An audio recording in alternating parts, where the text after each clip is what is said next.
మనుషుల యొక్క తలంపులు దేవుని తలంపులకు ఎంత దూరంగా ఉన్నాయో దేవుని తలంపులకు జాగ్రత్తగా మీరు ఆలోచించాలి. నువ్వు బలిపీఠం దగ్గరికి వెళ్ళి బలి అర్పించాలనుకున్నప్పుడు ఒకవేళ నీకు కోరిక కలిగితే నువ్వు నీ కోరిక తీర్చుకొని బలి దగ్గరికి రమ్మన్నాడు దేవుడు. అంత బాగుంటుంది బైబిల్లో ఆలోచించగలేదు. దేవుడు ఎంతటి గొప్పడో. మన సంతోషానికి కానీ మన ఆనందానికి కానీ ఎప్పుడూ దేవుడు అడ్డుపడ్డా. కానీ మనుషులు మనకు బహుశా ఒకవేళ అది మంచి పద్ధతికే పెట్టారేమో నాకు తెలియదు, కానీ అంతే కదా, పెట్టేటప్పుడు ఎవరైనా మంచిగానే ఉంటుంది. ఎందుకంటే వీళ్ళు తిరిగి తిని తాగి తందనాలు ఆడుతున్నారు, కనీసం 40 రోజులన్నా ఇన్ని భక్తిలో ఉంచడానికి అని ప్రవేశపెట్టుంటారు. కానీ వారు పెట్టిన ప్రవేశము ఈరోజు ఎన్ని వెర్రి తలలు వేసిందో. 40 రోజులు మాల అంటాడు, అవునా కదా, 40 రోజులు స్పెషల్ డ్రెస్ అంటాడు.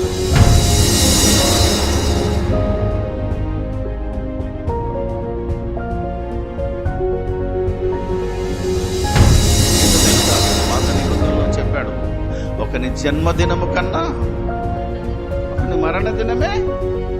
ఆ ఒక్కడెవరంటే యేసుప్రభువే, మనం కాదు. ఆ ఒక్కడి యేసుప్రభువే. ఆయన జన్మదినము కన్నా మరణ దినమే మేలన్నాడు. అంటే ఇప్పుడు మనుషులు ఏం చేస్తున్నారు? కానీ మరణ దినాన మనుషులందరికీ మేలు జరిగింది కాబట్టి ఆయన మరణ దిన సందర్భం లేదా ఆయన మరణాన్ని జ్ఞాపకం చేసుకోవడానికి వస్తారా? ఐక్యమవుతారా? ఏ ఇద్దరు పాస్టర్లు ఎక్కిపోయించారు, అవునా కదా? నేను అబద్ధం ఆడట్లేదా? నేను అబద్ధం ఆడితే మీరు దీన్ని వదిలేదు. ఏ ఒక్కరు కలిసిరారే, ఎవడిది వాడే. కనీసం మరణ దిన సంబరాలు కాకపోయినా సువార్త అంటే ఏంటిది? సువార్త అంటే కూడా అదే. ఏంటిది? మరణ సమాధి పునరుత్థాలను మనం ప్రకటించాలనుకున్నాం అనుకో, ఇప్పటికి కూడా కలిసిరాడు. ఏమండి, నేను దేవుని పక్షపాతిని, అర్థమైందా లేదా? నాకు తెలంగాణ, ఆంధ్ర, రాయలసీమ నాకేం, ప్రపంచ ప్రజలందరూ నా సహోదరులు. ఒకప్పుడు రాడికల్గా ఉన్నప్పుడు అదే మాట మాట్లాడారు, భారతదేశము నా మాతృభూమి, భారతీయులందరూ క్రిస్టియన్స్ కాదు, నాన్ క్రిస్టియన్స్ కూడా మనకు అన్నదమ్ములే, మనమంతా ఒకే తండ్రి పిల్లలం. ఆలోచించేద్దాం. అందుకనే ఏ విధమైన దేవునికి వ్యతిరేకమైన కార్యక్రమాలు జరిపించడానికి సాతాను సహకారం కూడా జనాలు తీసుకుంటున్నారే తప్ప, దేవుడు ఏది మంచో, ఏది ఉత్తమమైనదో, ఏది దేవుని దృష్టిలో ఘనమైనదో ఆ కార్యక్రమాన్ని చేయడానికి మనం ఎవరూ ముందుకు రావటం లేదే. ఈరోజు చూడండి, ఇక నుంచి కనీసం ఈ సంవత్సరం నుంచైనా కొందరు దైవ సేవకులని పిలువబడుతున్న వారు, రెవరెండులుగా పిలువబడుతున్న వారు, బిషపులుగా పిలువబడుతున్న వారు ఆలోచన చేసి మరో సంవత్సరం నుంచైనా ఈ ఐక్య మరణ దిన సంబరాలను పెడతారేమో అని నా ఆశ. పెట్టకపోయినా మనం మాత్రం ఇది మనుషులకు అర్థమయ్యే వరకు మనం ప్రకటించుకుంటూనే వెళ్ళాలి. కరెక్ట్గా చెప్పాడు. యేసు ప్రభు యొక్క జన్మదినం ఎప్పుడో బైబిల్లో లేదు, దేవుడు రాయించలేదు. ఆలోచన చేయండి, ఇది ఎంత గొప్పదో, ఎంత ఆలోచింపదగిన అంశమో మనం ఆలోచించడం లేదు. లేని దాని గురించి పట్టించుకుంటున్నాం. కానీ యేసుక్రీస్తు మరణ దినం మనకు రాయించబడింది, బైబిల్లో చరిత్రలో రాయించబడింది. తెలుసా మీకు? యేసుక్రీస్తు ఎప్పుడు మరణించాడు అంటే ఇశ్రాయేలీయుల మొదటి సంవత్సరం, నూతన సంవత్సరం కూడా కాదు. బట్ ఈరోజు ఏదో అంటున్నారు, వారు ఐగుప్తులో నుంచి బయటికి వెళ్ళిన దినమే మొదటి నెల, మొదటి దినము, మొదటి సంవత్సరం. అక్కడి నుంచి వాళ్ళు ఇశ్రాయేలు శకం అంటే యూదుల శకం ఉన్నది. ఈ దేశంలో క్రీస్తు శకం ఉన్నది, మన ప్రాంతంలో శాలివాహన శకం ఉన్నది, ముస్లింలకు హిజ్రీ శకమో ఏదో ఉంటుంది, అవునా కదా? కొన్ని వాడుతున్నా ప్రపంచమంతా కామన్గా ఒప్పుకున్నది క్రీస్తు శకం, క్రీస్తు పూర్వం. ఇప్పుడు ఇశ్రాయేలులు అనేవాళ్ళు, వారి అంతం జరిగిపోయింది. అసలు ఈ భూమి మీద ఎవడు ఇశ్రాయేలు లేడు, ఉండకూడదు, ఉన్నాడని తప్పుడు బోధలు వచ్చాయి. బైబిల్ చదివితే తెలుస్తుంది మీకు.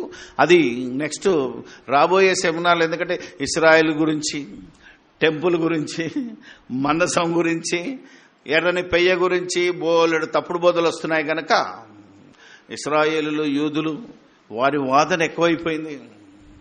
అసలు ఈ గుడ్ ఫ్రైడే ఎందుకు పెట్టారో తెలుసా? వాళ్ళు పెట్టిందే. మళ్ళీ వారి మొదటి నెల మొదటి దినం.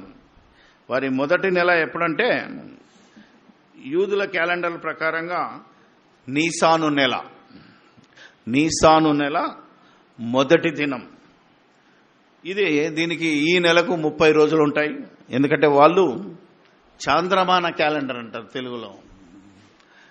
అంటే నెల పొడుపు అమావాస్య పౌర్ణములతో కూడుతుంది వాళ్ళ నెల. ఇప్పుడు ప్రపంచానికి సూర్యమాన క్యాలెండర్ వచ్చిందంటే సూర్యుని బట్టి మనం వాడుతున్న క్యాలెండర్, ప్రపంచం వాడుతున్న క్యాలెండర్. ఇప్పటికీ ఇశ్రాయేలులైనా వాళ్ళని ఎదిరించిన ముస్లింలైనా ఇప్పటికీ సూర్యమాన కాలమే వాడుతున్నారు. సూర్యమాన క్యాలెండర్ ప్రకారంగా వారి నెలకు 30 రోజులు ఉంటాయి. అది ఎప్పుడు వస్తుంది అంటే మార్చి ఏప్రిల్ నెల మధ్యలో వస్తుంది. ఎప్పుడు చూసినా వారి నీసాను నెల మార్చి ఏప్రిల్ మధ్యలో వస్తుంది. గమనించండి, మీరు మళ్ళా చెప్తున్నాను నేను. ఈ మార్చి ఏప్రిల్ రాగానే మనకి దుఃఖదినాలు 40 రోజులు మనం పెట్టుకున్నాం. ఇప్పటికీ యూదులు కొందరు యేసుప్రభు వచ్చినోడు యేసుప్రభు కాదని, ఆయన జన్మని నమ్మేది లేదు, ఆయన మరణాన్ని నమ్మేది లేదు, ఆయన బోధనలు కూడా నమ్మరు. ఇప్పటికీ మీరు ఇశ్రాయేల్ దేశానికి వెళ్తే వాళ్ళ బైబిల్లో 24 పుస్తకాలే ఉంటాయి, మనకైతే 66 ఉంటాయి. వారు పౌలు పత్రికలను అసలు నమ్మరు, సువార్తలు నమ్మరాలు. వాళ్ళు దాన్ని యాక్సెప్ట్ చేయరు. ఎందుకంటే వచ్చిన యేసుక్రీస్తు మెస్సయ్య కాదు, రాబోయే మెస్సయ్య కోసం వాళ్ళు ఇంకా మొదటి రాకడ కోసం ఎదురు చూస్తున్నారే తప్ప వాళ్ళకి ఇంకా రెండవ రాకడ ఎక్కడిది. అలాంటి వాళ్ళు పెట్టిన నెల ఇది. ఇది మార్చి ఏప్రిల్లో వస్తుంది.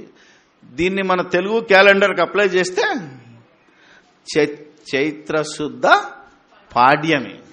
ఈరోజు అదే వికారినామ సంవత్సర చైత్రశుద్ధ పాడ్యమి. ఇది వారి మొదటి నెల మొదటి దినమైతే మన వాళ్ళకు కూడా, మన వాళ్ళు ఎవరో తెలుసు కదా మీ అందరికి. ఇంత చెప్పాను నేను. ఇక్కడికి వచ్చిన బ్రాహ్మణులు ఎవరంటే వాళ్ళే.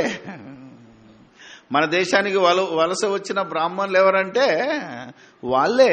ఎవరైతే యూదులు ఇశ్రాయేల్ తప్పిపోయారో వాళ్ళే వచ్చారు కనుక మన తెలుగు పంచాంగం ఇశ్రాయేల్ పంచాంగం 100% మ్యాచ్ అవుతుంది. మన దేశంలో ఉన్న బలులు కానీ, రక్తాలు చల్లుకోవడం కానీ, ఎవ్రీథింగ్ ఇశ్రాయేలును పోలి ఉంటుంది. అందుకనే ఈరోజు ఎవరు వెళ్ళినటువంటి సాహసం మన దేశ ప్రధాని వెళ్ళాడు. ఎక్కడికి? ఇశ్రాయేల్కే వెళ్ళాడు. ఎందుకంటే వాళ్ళు దేశం, మత పిచ్చి ఎక్కువ, భూభాగం పిచ్చి ఎక్కువ. వాళ్ళకి పరలోకం మీద ఆశ లేదు వాళ్ళకి. అర్థమైంది? పాలు తేనెలు ప్రవహించే దేశం మాదేనని ఇప్పటికీ దేశం కోసమే కొట్టుకు చచ్చిపోతున్నారు తప్ప పరలోకం కోసం కొట్టుకు చచ్చిపోవట్లేదు ఇశ్రాయేల్ యూదులు. అది మన దేశంలో ఉన్న మన సోదరులు కూడా. ఎందుకంటే అక్కడి నుంచి వచ్చిన వాళ్ళు వాళ్ళే కనుక వాళ్ళే మత పిచ్చి ఎక్కువ, భాష పిచ్చి ఎక్కువ, తర్వాత ప్రాంతం పిచ్చి ఎక్కువ. అందుకే వాళ్ళను గురించి వాళ్ళు పెట్టిన డేట్నే ఈరోజు ప్రపంచమంతా పెడుతుంది. ఎందుకంటే ఈ పోపు అధికారంలోకి వచ్చిన తర్వాత, ఈ రోమన్ క్యాథలిక్స్ అధికారంలోకి వచ్చిన తర్వాత యూదులను మెప్పించడానికి యూదుల పండుగలను మార్పు చేసి పెట్టారు. అసలు ఈ మొదటి రోజు నుంచి మీరు 14వ రోజు లెక్క పెడితే పస్కా పండుగ చేయాలి. నిర్గమకాండం 12లో ఉంటుంది. ఈ నెల మొదటి దినం లెక్కించుకొని 14వ దినం ఏం చేయాలా? పస్కా పండుగ చేయాలి. పస్కా పండుగ చేయాలంటే 10వ దినమున మీరు మంచి పరిశుద్ధమైన మేకపిల్లని తెచ్చుకోవాలా. 4 రోజులు దాన్ని మేపాలంటాడు. అర్థమైందా లేదా? అలాగే యేసుక్రీస్తు 10వ రోజున, అదే మట్టలాదివారం అన్నారు, మళ్ళా పేరు పెట్టారు అనుకోండి, ఆ దినమున విజయోత్సవంతో వచ్చాడు. అర్థమైందా? ఆ వారం రోజులు తిరిగాడు. 4 రోజులు 4వ దినాన పస్కా బలి పశువుగా బలి అయిపోయాడు. అది ఈ లెక్క ఇప్పటికీ యూదులు పాటిస్తున్నారు. నమ్మిన యూదులు, గమనించాలి, నమ్మని యూదులు కాదు. మరలా ఎందుకంటే నమ్మిన వాళ్ళ బైబిల్ వేరే ఉంటుంది, వాళ్ళకు నమ్మని వాళ్ళ బైబిల్ వేరే ఉంటుంది. ఇప్పటికీ చాలా మంది ఉంటారు, మనం హెబ్రీ బైబిల్కి వెళ్తాం, మనం గ్రీకు బైబిల్కి వెళ్దాం ఉంటాం. హెబ్రీ బైబిల్ మార్పు చేయబడింది, గ్రీకు బైబిల్ మార్పు చేయబడింది. ఇక మన తెలుగు బైబిల్ తర్జుమాకు వచ్చేసరికి త్రియేక దేవుడు, త్రిత్వము, దేవుడే యేసుక్రీస్తుగా ఈ భూలోకానికి వచ్చాడనే వాదము బలముగా నమ్మిన వాళ్ళు మన తెలుగు తర్జుమా చేశారు, గుర్తుపెట్టుకున్నాం. అందుకే దేవుడు అన్న దగ్గర ప్రభు ఉంటుంది, ప్రభువు అన్న దేవుడు ఉంటుంది. ఇలా కొన్ని చోట్ల తర్జుమా ఎందుకు వచ్చి ఏసే యెహోవా, యెహోవా యేసు అనుకున్నారు తప్ప ఆ దేవుడు యెహోవా తన కుమారుని లోకానికి పంపనైన వచనాన్ని మాత్రం మామూలుగా దించేశారు, ఎందుకంటే మార్చడానికి లేదు. అవునా కదా, అక్కడ దేవుడు పట్టుకున్నాడు ఇలా. ఈ యేసును దేవుడు లేపెను పంపెను, లేపెను పంపెను, రెండు ఉన్నాయి. ఇంకా దేవుడు యేసుక్రీస్తు వేరువేరుగా ఉన్నది ఇక్కడ కనబడ్డ జనాలు నమ్మటం లేదు ఈరోజు. అందుకే వాళ్ళు వేసిన కార్యక్రమం ఇదని చెప్తున్నాను. మీరు ఈరోజు ఎంత 6వ తారీఖు కదా, ఇక్కడ నుంచి 14 తేదీ లెక్క పెట్టండి చూద్దాం. కరెక్ట్గా ఈ సంవత్సరం కలిసి వచ్చింది ఏంటంటే ఏప్రిల్ 19 గుడ్ ఫ్రైడే వచ్చింది. లెక్క పెట్టుకోండి 14, ఈ రోజు నుంచి 6వ తారీఖు కదా, 6, 7, 8, 9, 10, 11, 12, 13, 14, 15 అవునా కదా. మీరు ఆలోచించగలిగితే 14 రోజులు రావాలంటే ఇక్కడికే వస్తుంది. 19వ తారీఖు వస్తుంది. ఇది మామూలుగా. ఇక ఒరిజినల్గా ఈ గుడ్ ఫ్రైడేని ఎట్లా లెక్క పెడతారు అంటే క్రిస్మస్ మారదు, గుర్తుపెట్టుకోండి. క్రిస్మస్ మనుషులు పెట్టింది కనుక అది ఎప్పుడు మారదు. కొంచెం ఇది చంద్రమాన క్యాలెండర్తో ఉన్నది కనుక అమావాస్య, పౌర్ణమి, నెలకు 28 రోజులు, నెలకు 30 రోజులు కనుక 360 రోజుల క్యాలెండర్ వస్తుంది కనుక వాళ్లకు 5 సంవత్సరాలకో 6 సంవత్సరాలకో ఒక అధిక మాసం వస్తుంది. ఇక్కడ మన తెలుగు వాళ్ళకు కూడా వస్తుంది, తెలుసు కదా మీకు, అధిక మాసం ఉంటుంది. సేమ్ అలా మారిపోయింది. కానీ అలా మారిపోకుండా వాళ్ళొక గుర్తులు పెట్టుకున్నారు. గుడ్ ఫ్రైడే ఎలా క్యాలిక్యులేట్ చేస్తారంటే ఈ యొక్క ఏంటిదంటే భూమి సూర్యుని చుట్టూ తిరుగుతున్నప్పుడు, లేదా సంవత్సరానికి 2 రోజులు ఈక్వినాక్స్ అంటారు ఇంగ్లీష్లో, తెలుగులో సమరాత్రి దినము అంటారు. అంటే మార్చి 22వ తారీఖున రాత్రి పగలు సమానంగా ఉంటాయి, గుర్తుపెట్టుకోండి. ఈక్వినాక్స్ అంటారు. అంటే పగలు 12 గంటలు ఉంటుంది, రాత్రి 12 గంటలు ఉన్నది. ఆ తర్వాత మళ్ళీ తగ్గిపోతుంది. ఇప్పుడు వర్షాకాలం వచ్చిందనుకో, చలికాలం వస్తే ఏమొస్తుంది, రాత్రి పెరుగుతుంది, పగలు తగ్గుతుంది. ఇప్పుడు ఎండాకాలం వచ్చిందనుకో, పగలు పెరుగుతుంది, రాత్రి తగ్గుతుంది మనకు. కానీ రాత్రి పగలు సమానంగా ఉండేది అంటే భూమి ఇటు సైడ్ నుంచి ఉత్తరాయణంలోంచి దక్షిణాయనం, దక్షిణాయనంలోంచి ఉత్తరాయణం అంటారు చూసారా. అప్పుడు 2 రోజులు ఉంటాయి, ఒకటి మార్చి 22, ఒకటి సెప్టెంబర్ 22. 21, 22, 21, 22 ఈ 2 సమరాత్రి దినాలు. ఇప్పుడు మనకు యూదుల క్యాలెండర్ సెట్ కావాలని మనోళ్ళు ఏం చేశారంటే మార్చి 22ను తీసుకొని ఆ తరువాత వచ్చే పౌర్ణమి ఏదైతే పౌర్ణమి ఉంటుందో దాని తర్వాత వచ్చే మొదటి ఆదివారమే ఈస్టర్గా నిర్ణయించారు. ఆ మొదటి ఆదివారానికి ముందొచ్చిన శుక్రవారమే good Friday. This is fixed.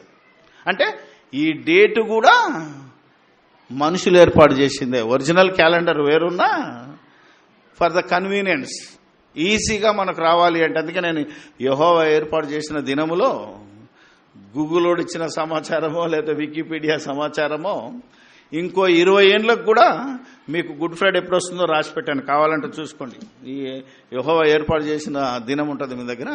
ఇంకో 20 ఏళ్ళకు కూడా ఎప్పుడు వస్తుందంటే ఈ క్యాలెండర్ పట్టుకుంటే వచ్చేస్తుంది.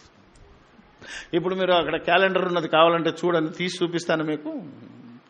మార్చి 22 తర్వాత ఏప్రిల్ 5న అమావాస్య వచ్చింది, మళ్ళీ 15 రోజులకు పౌర్ణమి వచ్చింది. 19 నాడు పౌర్ణమి వచ్చింది.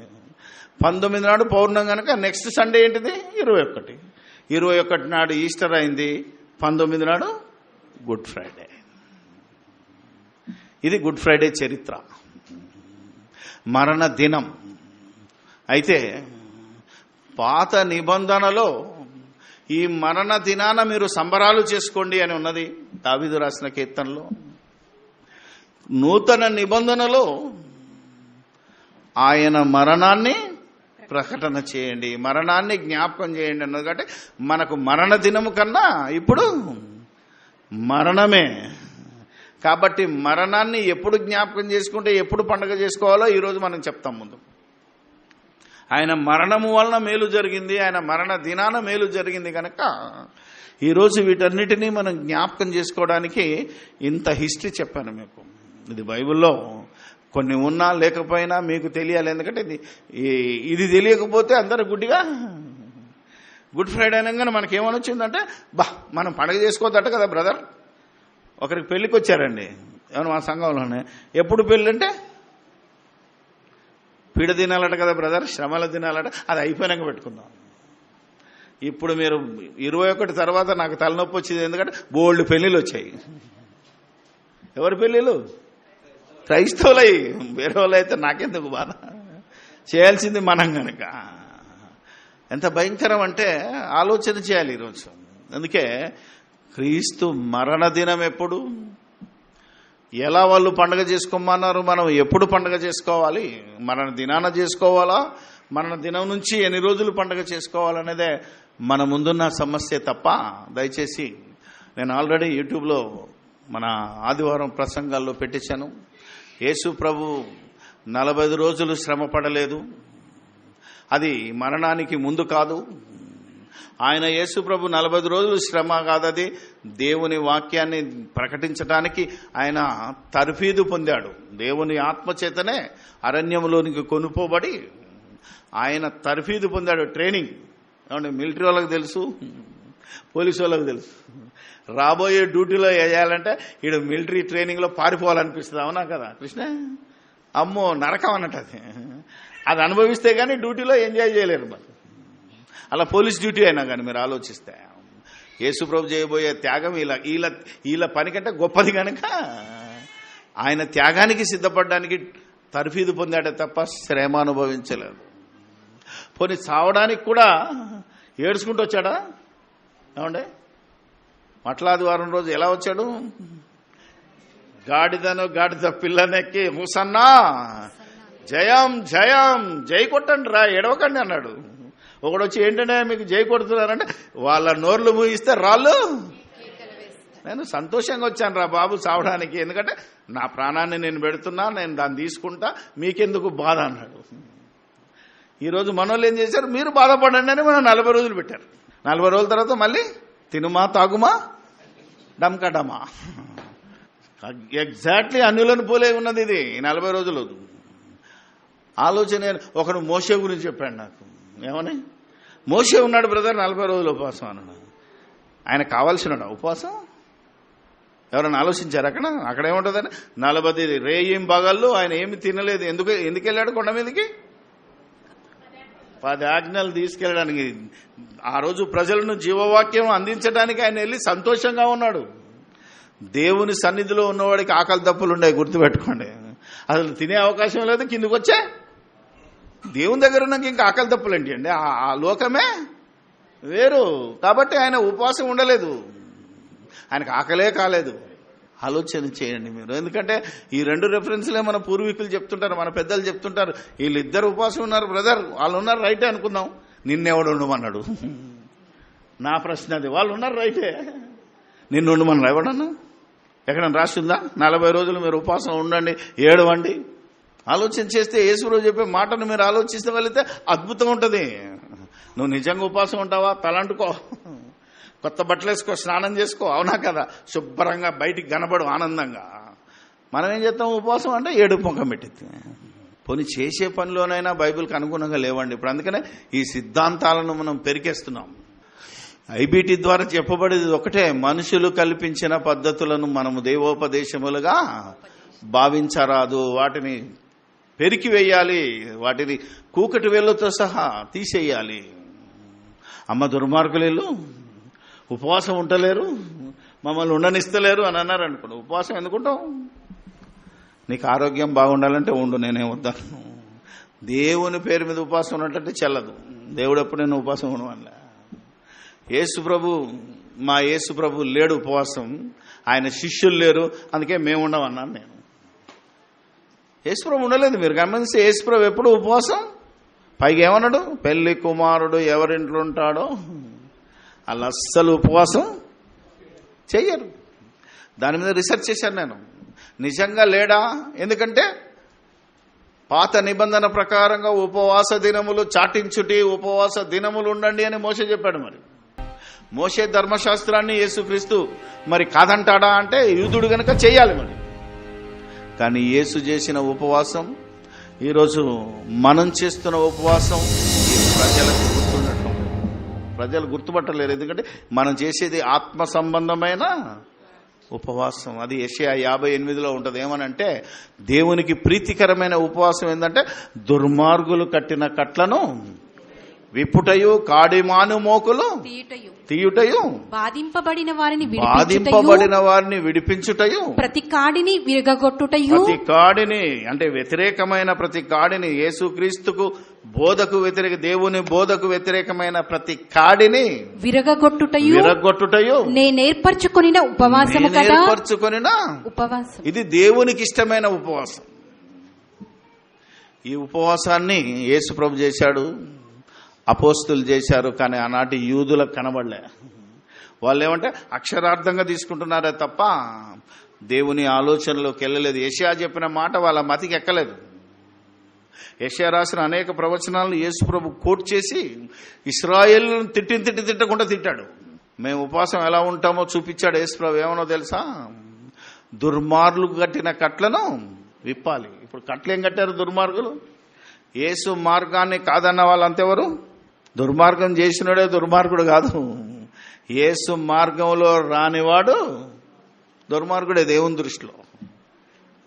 మనం ఏమంటున్నాం? ఆలోచన చేయాలి. మనం ఏదో పాపం చేసి అన్యాయం చేసి ఆడు చేసిన నువ్వు దుర్మార్గుడు అంటున్నాం. కానీ నువ్వెంత నీతిమంతుడుగా బ్రతికినా యేసుక్రీస్తు మార్గంలో రాకపోతే కూడా దుర్మార్గుడు. ఎందుకంటే హిందూ సోదరులు నిష్టగల్లో ఉన్నారు, ముస్లింలలో ఉన్నారు నిష్టగల్లో. ఏ పాపం తప్పు చేయకుండా హేతువాదులు కూడా ఉన్నారు. అవునా కదా? లేరన్న మనం అనొద్దు. వాళ్ళు ఎప్పుడు ఇలాంటి దోపిడీ, దేవుడు ఉన్నాడని దోపిడీ చేస్తున్నాడు వీడు. కానీ దేవుడు ఉన్నాడన్నోడే దోపిడీ చేస్తున్నాడు, గుర్తుపెట్టుకోండి. ఆడు క్రైస్తవుడైనా, హిందువైనా, ముస్లిం అయినా వీళ్ళే దోపిడీదారులు. దేవుడి పేరు చెప్పుకొని దోస్తున్నోళ్ళు వీళ్ళే. అంటే అందరు కాదు, ఏదైతే దేవుడు అర్థం కాని వాళ్ళు అందరు. ఎంతమంది అంటే 85% అని చెప్పాను నేను ఒకసారి. మరొక చోట ఒక బ్రదర్ 85 కాదు బ్రదర్ 90% వీళ్ళే ఉన్నారు అన్నాడు. ఇప్పుడు మళ్ళా నేను ఒక సభలో 95 చెప్తే, అబ్బాయి 90 కాదు సార్ 99 అలాంటి వాళ్ళే ఉన్నారు సార్ అన్నాడు. ఇప్పుడు మీరు జంట నగరాల్లో చూస్తే వాళ్ళే కనబడుతున్నారు. అవునా కదా? మీరు మామూలు పాస్టర్ కానీ మామూలు సంఘం బతికేటట్లేదు. ఏమయ్యా? అవునా కదా? కష్టపడినోడికి అసలు స్థానమే లేదు. అందుకే ఈ దుర్మార్గులు కట్టిన కట్లను ఈ దుర్మార్గులే కట్టారు. ఇప్పుడు ఏమని 40 రోజులు ఉపవాసం ఉండాలి, 40 రోజులు శ్రమలు అనుభవించాలన్న, ఇది దుర్మార్గం కట్టిన. యేసు మార్గంలో లేదు ఈ బోధ. కాబట్టి వీటిని విడిపించాలంటే ఇది ఈ సబ్జెక్ట్ చెప్పాలి మనం. కొందరు మంత్రగాళ్ళ పేరు మీద కట్లు కట్టారు, తెలుసు కదా మీ అందరు. ఏమ్మా, మా మహబూబ్ నగర్ కానీ మెదక్ కానీ ఇది ఎక్కువ. ఎవడో మంత్రగాడట ఒక బొమ్మను చేసుకుంటాడట. అక్కడ నీ పేరు మీద మంత్రాలు చేయాలంటే ఏం చేస్తాడాడు? ఒక కాలు ఉంటుంది కదా, బొమ్మ కాలు, ఇట్లా పిండుతాడట. ఇప్పుడు నీ కాలు పిండుతాడు, ఇక్కడ తిరుగుతుందట. అవునా కదా? నవ్వుతున్నారుగా. వాడెక్కడ పొడిస్తే బొమ్మను నీకు అక్కడ పొడిపడేది. ఏమైనా న్యాయమా? ఇదన్నా వాస్తవమా? సో ఇలాంటి కట్లను ఇప్పాలి. ఒకడు కులకట్లు అన్నాడు. ఏమన్నాడు? ఒకడు కులకట్లు, ఒకడు మతకట్లు, ఒకడు ప్రాంతీయ కట్టు, ఒకడేమో భాష కట్టు. అవునా కదా? మీరు ఆలోచించాలి. మనకు తమ్ముడు స్టాలిన్ ఒక మంచి ప్రసంగం చేయకుండా ముందు తెలుగు నేర్చుకోరన్నాడు. ఆయన చెప్పింది వినరా అని మనం అనాలి. ఇప్పుడు ఆయన కన్నడంలో ఉన్నాడు కనుక కొంచెం తెలుగు సరిగా రాకపోవచ్చు, కనుక వాడికి విమర్శించడానికి ఏ ఛాన్స్ లేదు కనుక ఏమన్నాడు? భాష నేర్చుకోరంటున్నాడు. ఎంత పిచ్చోడాడు! చెప్పింది నేను అర్థం చేసుకోవాలి. కానీ ఇలా ఉంటుంది మనిషికి. అందుకే ఈ కట్లన్నీ విడిపించటమే యేసు ప్రభు చేశాడు. తెలుసా మీ అందరికీ? యేసు ప్రభు శిష్యులు చేశారు. ఈరోజు క్రైస్తవులమైన మనం చెయ్యాలి. దుర్మార్గపు కట్లు, ఇంకొన్ని కట్లుంటాయి మీకు చెప్తా. అతి ప్రాముఖ్యమైన కట్టు ఏంటంటే, మనుషులు చచ్చిపోయిన తర్వాత కూడా, అంతేనా కదా, గర్భఫలము దేవుడిచ్చు. అంటే మనం అందరం వచ్చినప్పుడు మనకు దేవుడు తెలియదు, దయ్యం తెలియదు, ఎవడు తెలియదు, హిందువా క్రిస్టియనా ముస్లిం ఏం లేదు. చిన్నపిల్లోడికి ఏముంటుంది?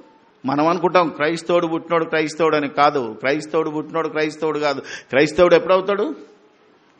బాప్తిస్తం తీసుకుంటేనే క్రైస్తవుడు. లేకపోతే ఆడు క్రైస్తవుడు గారు. నా పేరు జాన్, నా కొడుకు పేరు సామ్యూయల్ పెట్టినా కాడు. హిందువుకు పుట్టినోడు హిందువు కాదు, జెండెం వేసుకోవాలట, ఏదో చేసుకోవాలట, పూజారి అవ్వాలిగా. హిందూ అనే వాళ్ళు అంటున్నా, హిందూ అంటే ముగ్గురే నాయన, అందరు కాదు. ఈ దేశంలో 85% మంది హిందువులు గారు.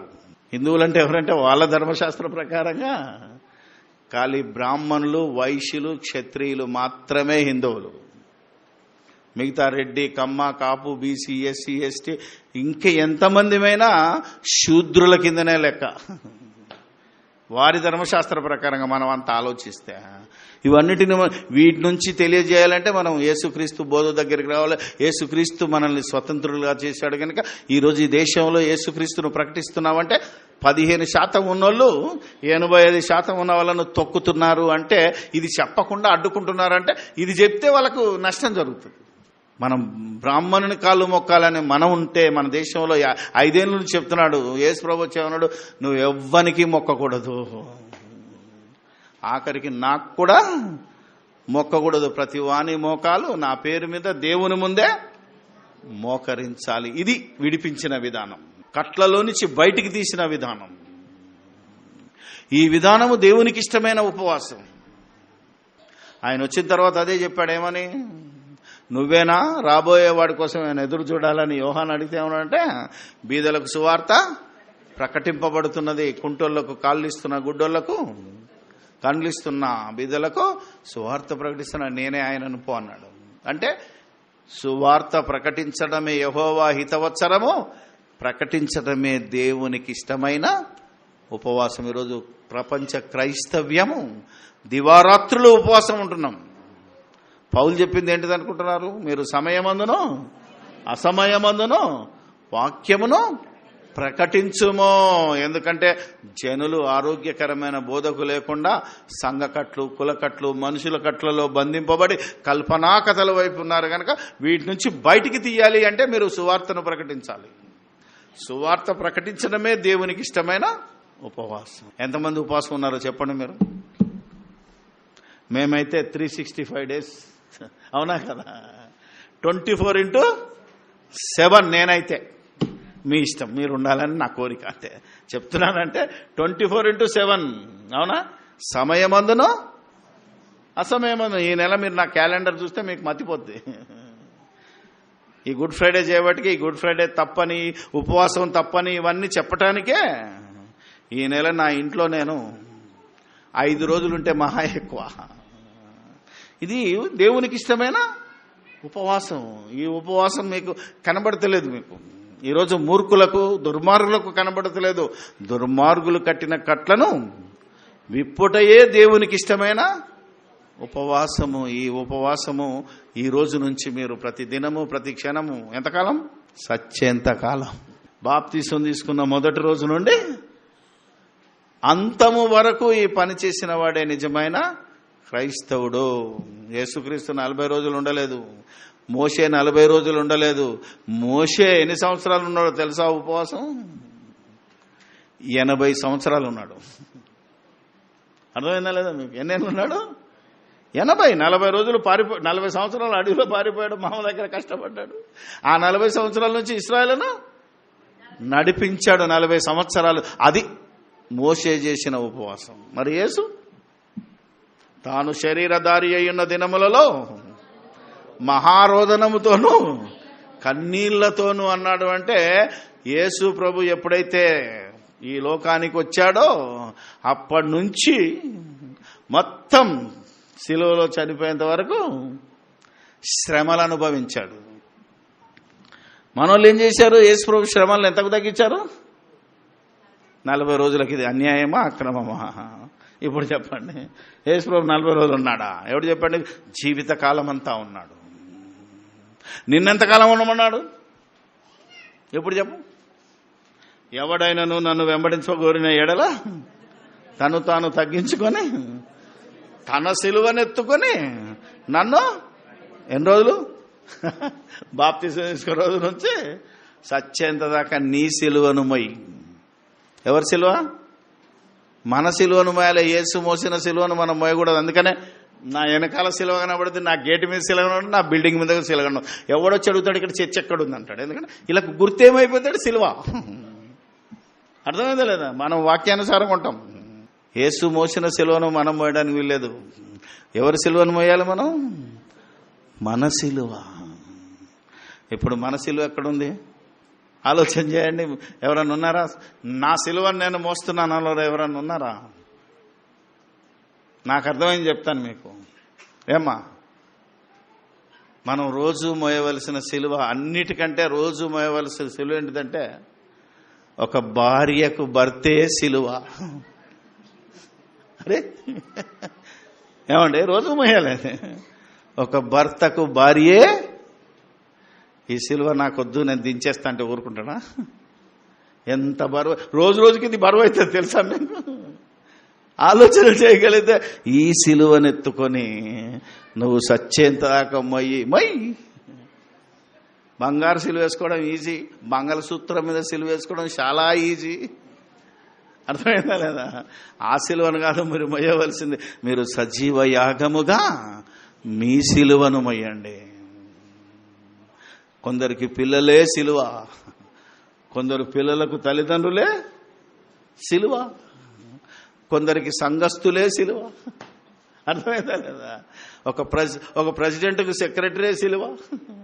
చర్చిలలో ఈడంటే ఆడికూడదు, ఆడంటే ఈడకూడదు, మాత్రం కలిసి ఉండాలి, లేకపోతే కథం సంఘం ఇచ్చుకో. కొందరికి పాస్టరే సిలువ. ఇలా ఎన్నో మోస్తున్నాం మనం. అందుకనే ఇలా ప్రతి దినము ప్రతి క్షణము మనము సిలువను మోయడమే నిజమైన ఉపవాసము, నిజమైన శ్రమలను ఈ బేసిక్ నేర్పించాలి. ఇది సాధ్యమా అని అన్నాం అనుకో, సైతానుడు వచ్చి కూర్చుంటాడు. ఇది సాధ్యమే, మాకు నేర్పిస్తారు క్లాసులో. ఐ విల్ అంత కదా, ఐ విల్, ఐ కెన్ కాదు, ఐ విల్ డూ ఇట్. ఆ నమ్మకం, విల్ అంటే నీ విల్, నీకు విల్ పవర్ ఉండాలి. నేను చేయగలను.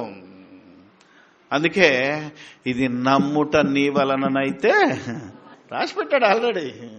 మనకు బంగారు వాక్యాలు కనబడతాయి తెలుసా మీకు? ఈ మధ్యలో కొన్ని మంచి మంచి సంగతులను మన సండేను మిగతా ఊర్లలో చెప్పాను, మీకు కూడా చెప్తాను.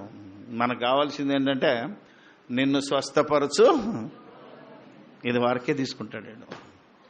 అవునా? ఈరోజు పెద్ద పెద్ద పాస్టర్ అంటూ ఏం చెప్తున్నారంటే మీకు స్వస్థత దొరుకుతుంది, తీసుకెళ్ళండి. ఏది ఆడు క్రైస్తవుడు కాడు, బాప్తిసం వాడికి బల్ల అమ్ముతున్నాడు, నూనె అమ్ముతున్నాడు. అవునా కదా? మీరు ఆలోచన, ఖర్చీఫులు అమ్ముతున్నారు తెలుసుగా మీ అందరూ. ఇవి తీసుకుంటే మీకు స్వస్థత దొరుకుతుందని నిన్ను స్వస్థపరచు యెహోవాను అది చూపిస్తున్నాడు. కానీ నిన్ను స్వస్థపరచు యెహోవాను నేనే అన్నక ముందు ఆయన కండిషన్ పెట్టాడు తెలుసా మీకు? అది ఎవడు చెప్పట్లేదు. ఏమండి తెలుసుగా మీ అందరికీ? కండిషన్ ఏముంటుంది? ఇప్పుడు పేపర్లో లేస్తారు, మా కంపెనీ టీవీని కొనుక్కోండి, ₹1 ఇచ్చి తీసుకోబండి అంటాడు. ఏమండి నిజంగానే కదా, ₹1 టీవీ వస్తుంది, కానీ కింద 2 సుక్కలు పెట్టి షరతులు వర్తిస్తాయి అంటాడు. ఇది చూడం మనం. ఏమండి షరతులు, కండిషన్ అప్లై, ఇది చూడాలి మనం ఇది చూడం. షూరిటీ ఇస్తాం, గుడ్డిగా కన్ను మూసుకొని చిట్టి షూరిటీ ఇస్తాం, కానీ కింద సుక్కలు ఉంటాయి.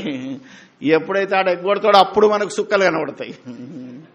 అవతలోడు కట్టనప్పుడు మనకు సుక్కలు కనబడతాయి. ఏవి సుక్కలంటే మీకు ముందే చూపించాం, కావాలంటే అది చదువుకోండి అంటాడు ఆడు. అలా మనం ఈరోజు మనం జ్ఞాపకం చేసుకుంటే ఆ వచనాన్ని చదువమ్మా ఎలా ఉంటుందో. నిర్గమకాండము 15వ అధ్యాయం 26వ వచనం. మీ దేవుడైన యెహోవా వాక్కును, నీ దేవుడైన యెహోవా వాక్కును శ్రద్ధగా విని ఆయన దృష్టికి, ఫస్ట్ కండిషన్ ఏంటి? శ్రద్ధగా వినాలి. ఈరోజు స్వస్థత ప్రార్థనలకు వెళ్ళడం శ్రద్ధగా వింటాడుండా? ఎప్పుడు అయ్యగారు ప్రార్థన చేస్తాడు, ఎప్పుడు నాకు నూనె తీసిస్తాడు, ఎప్పుడు ఖర్చు అమ్ముతాడు, ఈయన ఎదురు చూస్తున్నాడే కానీ వాక్యం వింటాడు. బాగా అవడానికి వచ్చినాడు. చూసారా? ఫస్ట్ థింగ్ ఏంటిది? శ్రద్ధగా విని ఆయన దృష్టికి న్యాయమైనది చేసి కండిషన్ అప్లై. నంబర్ 2, ఆయన ఆజ్ఞలకు విధేయులై నంబర్ కండిషన్ 3. ఎన్ని ఉన్నాయి? 3 వచ్చాయి. ఆయన కట్టడలన్నిటినీ అనుసరించి నడిచిన ఎడల 4 కండిషన్లు నువ్వు ఫుల్ఫిల్ చేస్తే అప్పుడు అన్నాడు, ఏమన్నాడంటే, ఐగుప్తీయులకు వచ్చిన ఏ రోగమును ఏదియు మీకు రానియను, నిన్ను స్వస్థపరచు యెహోవాను నేనే అనెను. బా అంటే మనం ఏది కట్ చేసుకు ఎంత తీసుకున్నామంటే నిన్ను స్వస్థపరచు. ఎప్పుడు స్వస్థపరుస్తాడు దేవుడు? ఇన్ని కండిషన్లు ఉన్నాయి. అందుకే ఇన్ని కండిషన్లు మనం చేయట్లేదు కనుకనే చెయ్యమని యేసుప్రభుకు తెలిసే యేసుప్రభు ఏమన్నాడంటే, రోగికి వైద్యుడు అవసరం, మీకు మీరు రోగం వచ్చిందంటే వైద్యుని దగ్గరికి వెళ్ళండి, మా దగ్గరికి రాకండి అన్నాడు. అర్థమైందా మీకు? ఇప్పుడు రోగం వచ్చిందంటే ఏం చేయాలి? ఎందుకు? నువ్వు కండిషన్ అప్లై, నువ్వు ఎట్టి పరిస్థితుల్లో మీరు నెరవేర్చలేరు. అందుకే ఈరోజు ఎవరికి స్వస్థత లేదు. ఊరికేనే కాదు, ఆలోచన చేయాలి మీరు. అందుకని మనం మాట్లాడుతున్నాం, స్వస్థత జరుగుతుంది. దేవుడు ఎలా చేస్తున్నాడు అంటే, నిన్ను తీసుకెళ్లి ఆసుపత్రికి వెళ్ళి వైద్యం చేయిస్తాడు. నువ్వు రెవరెండ్ అయినా, బిషప్ అయినా, ఈరోజు బైబిల్ కాలేజీ డైరెక్టర్ అయినా, నువ్వు ఎవడివైనా నువ్వు ఆసుపత్రికి వెళ్లాల్సిందే. నువ్వు రాడికల్ అయినా ఆసుపత్రికి వెళ్లాల్సిందే. నువ్వు మత ఛాందసవాడివైనా ఆసుపత్రి, నువ్వు బాబావైనా ఆసుపత్రి, నువ్వు ముల్లావైనా ఆసుపత్రికి వెళ్లాల్సిందే. ఇది యేసుక్రీస్తు బోధ. పుణ్యానికి చెత్తం రమ్మని జనాల్ని మోసం చేసుకొని డబ్బు సంపాదించుకొని పేరు సంపాదించుకుంటున్నారే తప్ప, తమ దగ్గరకు వచ్చిన ప్రజలను పరలోకం ఎలా పంపాలి, దేవుని మనస్సును ఎలా వాళ్ళు ఎరిగేటట్టు చేయాలి, దేవుని తలంపులలోనికి ఈ మనుషుల తలంపులు ఎలా వెళ్ళాలి, దేవుని యొక్క బోధను ఎలా అర్థం చేయాలి అనే బాధపడే వాళ్ళు చాలా తక్కువ మంది ఉన్నారు. మనము ఆ జాబితాలో ఉండాలని ఇంత గొప్ప సంగతిని మీకు చెప్పడం జరుగుతుంది. కనుక క్రీస్తునందు ప్రియమైన వారలారా, ఈరోజు ఈ యొక్క మనుషులు పెట్టిన ఆచారాలన్నిటినీ మనం ఆలోచించాం. యేసు ప్రభు మరణానికి ముందు కనీసం కామన్ సెన్స్ లేదు వీళ్ళకు. మరణానికి ముందు 40 రోజులు ఉండలేదు ఉపవాసం. ఆయన అది కూడా తెలియదు వీళ్ళకి. ఎప్పుడున్నాడు? సేవకు ముందున్నాడు. ఇది గుర్తుపెట్టుకోండి. ఒకవేళ నువ్వు నిజంగా కఠినంగా తర్ఫీజు కావాలి అంటే బాప్తిసం తీసుకున్న వెంటనే అవసరమైతే ఉండు. 40 కాదు, 40 రోజుల కంటే ఎక్కువ ఉండలేడు మనిషి. నీకు ఆ విషయం కూడా చెప్తాను. ఏమి తినకుండా ఏమి తాగకుండా 40 రోజుల కంటే ఎక్కువ బతకలేడు మ్యాక్సిమం. మొన్న ఎవరో చెప్తున్నారు, ఒకడు భార్యను తాళం వేసి పెట్టాడట, తిండి ఇవ్వకుండా 4 రోజులకే ఆమె చచ్చిపోయింది. ఎందుకంటే నీళ్లుండవు, తిండి లేదు. మన ఆంధ్ర రాష్ట్రం కోసం మద్రాసు నుంచి మన రాష్ట్రాన్ని ఆంధ్రప్రదేశ్ను విడగొట్టడానికి ఒక ఆయన 40 రోజులే ఉపవాసం ఉన్నాడు. ఆయన పేరు మీకు అందరికీ తెలుసు. ఆయన 40 రోజులు ఏమీ తినకుండా ఉన్నాడు, ఏమీ తాగకుండా. నిష్ఠ అంటారు చూసారా? ఈరోజు మనోళ్ళు ఎన్ని రోజులు ఉన్నారు? మేము ఉపవాసం ఉండి తెచ్చినాడు ఎవడు 1 వారం రోజుల కంటే ఎక్కువ, అది దొంగ ఉపవాసాలే, సాటుకు తినేటి. అర్థమైందా లేదా? నీళ్లు నిప్పులు ఏమి లేకుండా ఒక్కరోజు ఉండి మనం చూద్దాం వెళ్ళను. ఆలోచన చేస్తే దేవుడు మాట్లాడిన మాటలో ఈరోజు ప్రజలు ఎంత దూరంగా ఉన్నారో. అందుకని ప్రియమైన వారలారా, ఈ దొంగ ఉపవాసాలు, దొంగ శ్రమలన్నిటిని బంద్ చేసి నిజంగా మీరు శ్రమపడండి.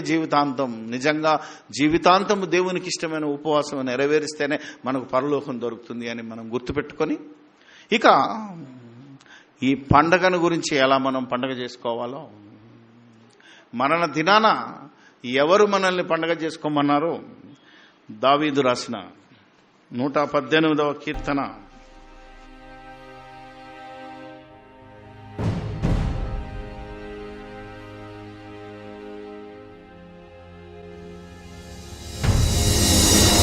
118 మనోళ్ళు వాక్యాన్ని ఎలా మింగారో చెప్తాను మీకు. 118వ కీర్తన 22 నుంచి. ఇల్లు కట్టువారు నిషేధించిన రాయి, ఇల్లు కట్టువారు నిషేధించిన రాయి, మూలకు తలరాయి ఆయను, మూలకు తలరాయి ఆయను.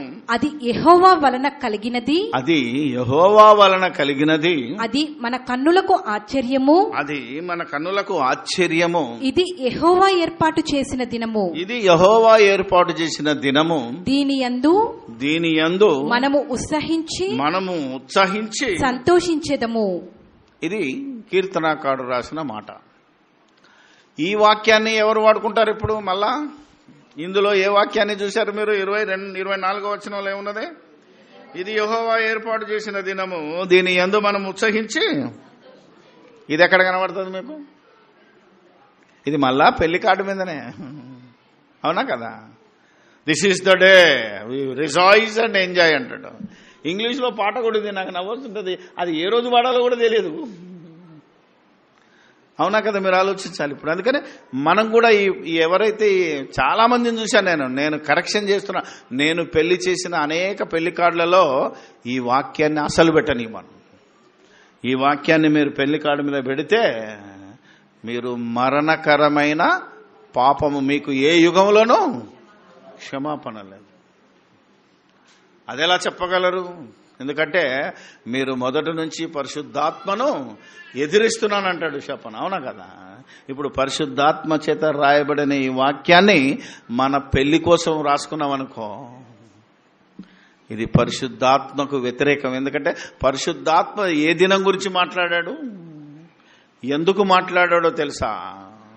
ఇది యెహోవా ఏర్పాటు చేసిన దినం అనగానే మనోడు ఏం చేస్తాడు?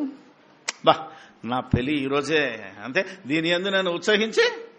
అందుకని ఒక్కరోజు మాత్రం పెద్ద పండగ, డమక డమా బారాత్, అవును కదా? అర్ధరాత్రి వరకు బారాత్ చేసుకుంటాడు. తెల్లారి నెత్తి మీద ఎందుకు చేసుకున్నాను రా దేవుడా ఈ పెళ్లి? అశోక్ నవ్వుతున్నావు కదా, కరెక్టా కదా? ఎందుకంటే ఈ వాక్యం నీది కాదు, ఆ ఒక్కరోజు నేను ఎంజాయ్ చేయమనలేదు. నిజంగా నేను ప్రాక్టికల్ కూడా ఆలోచించానండి.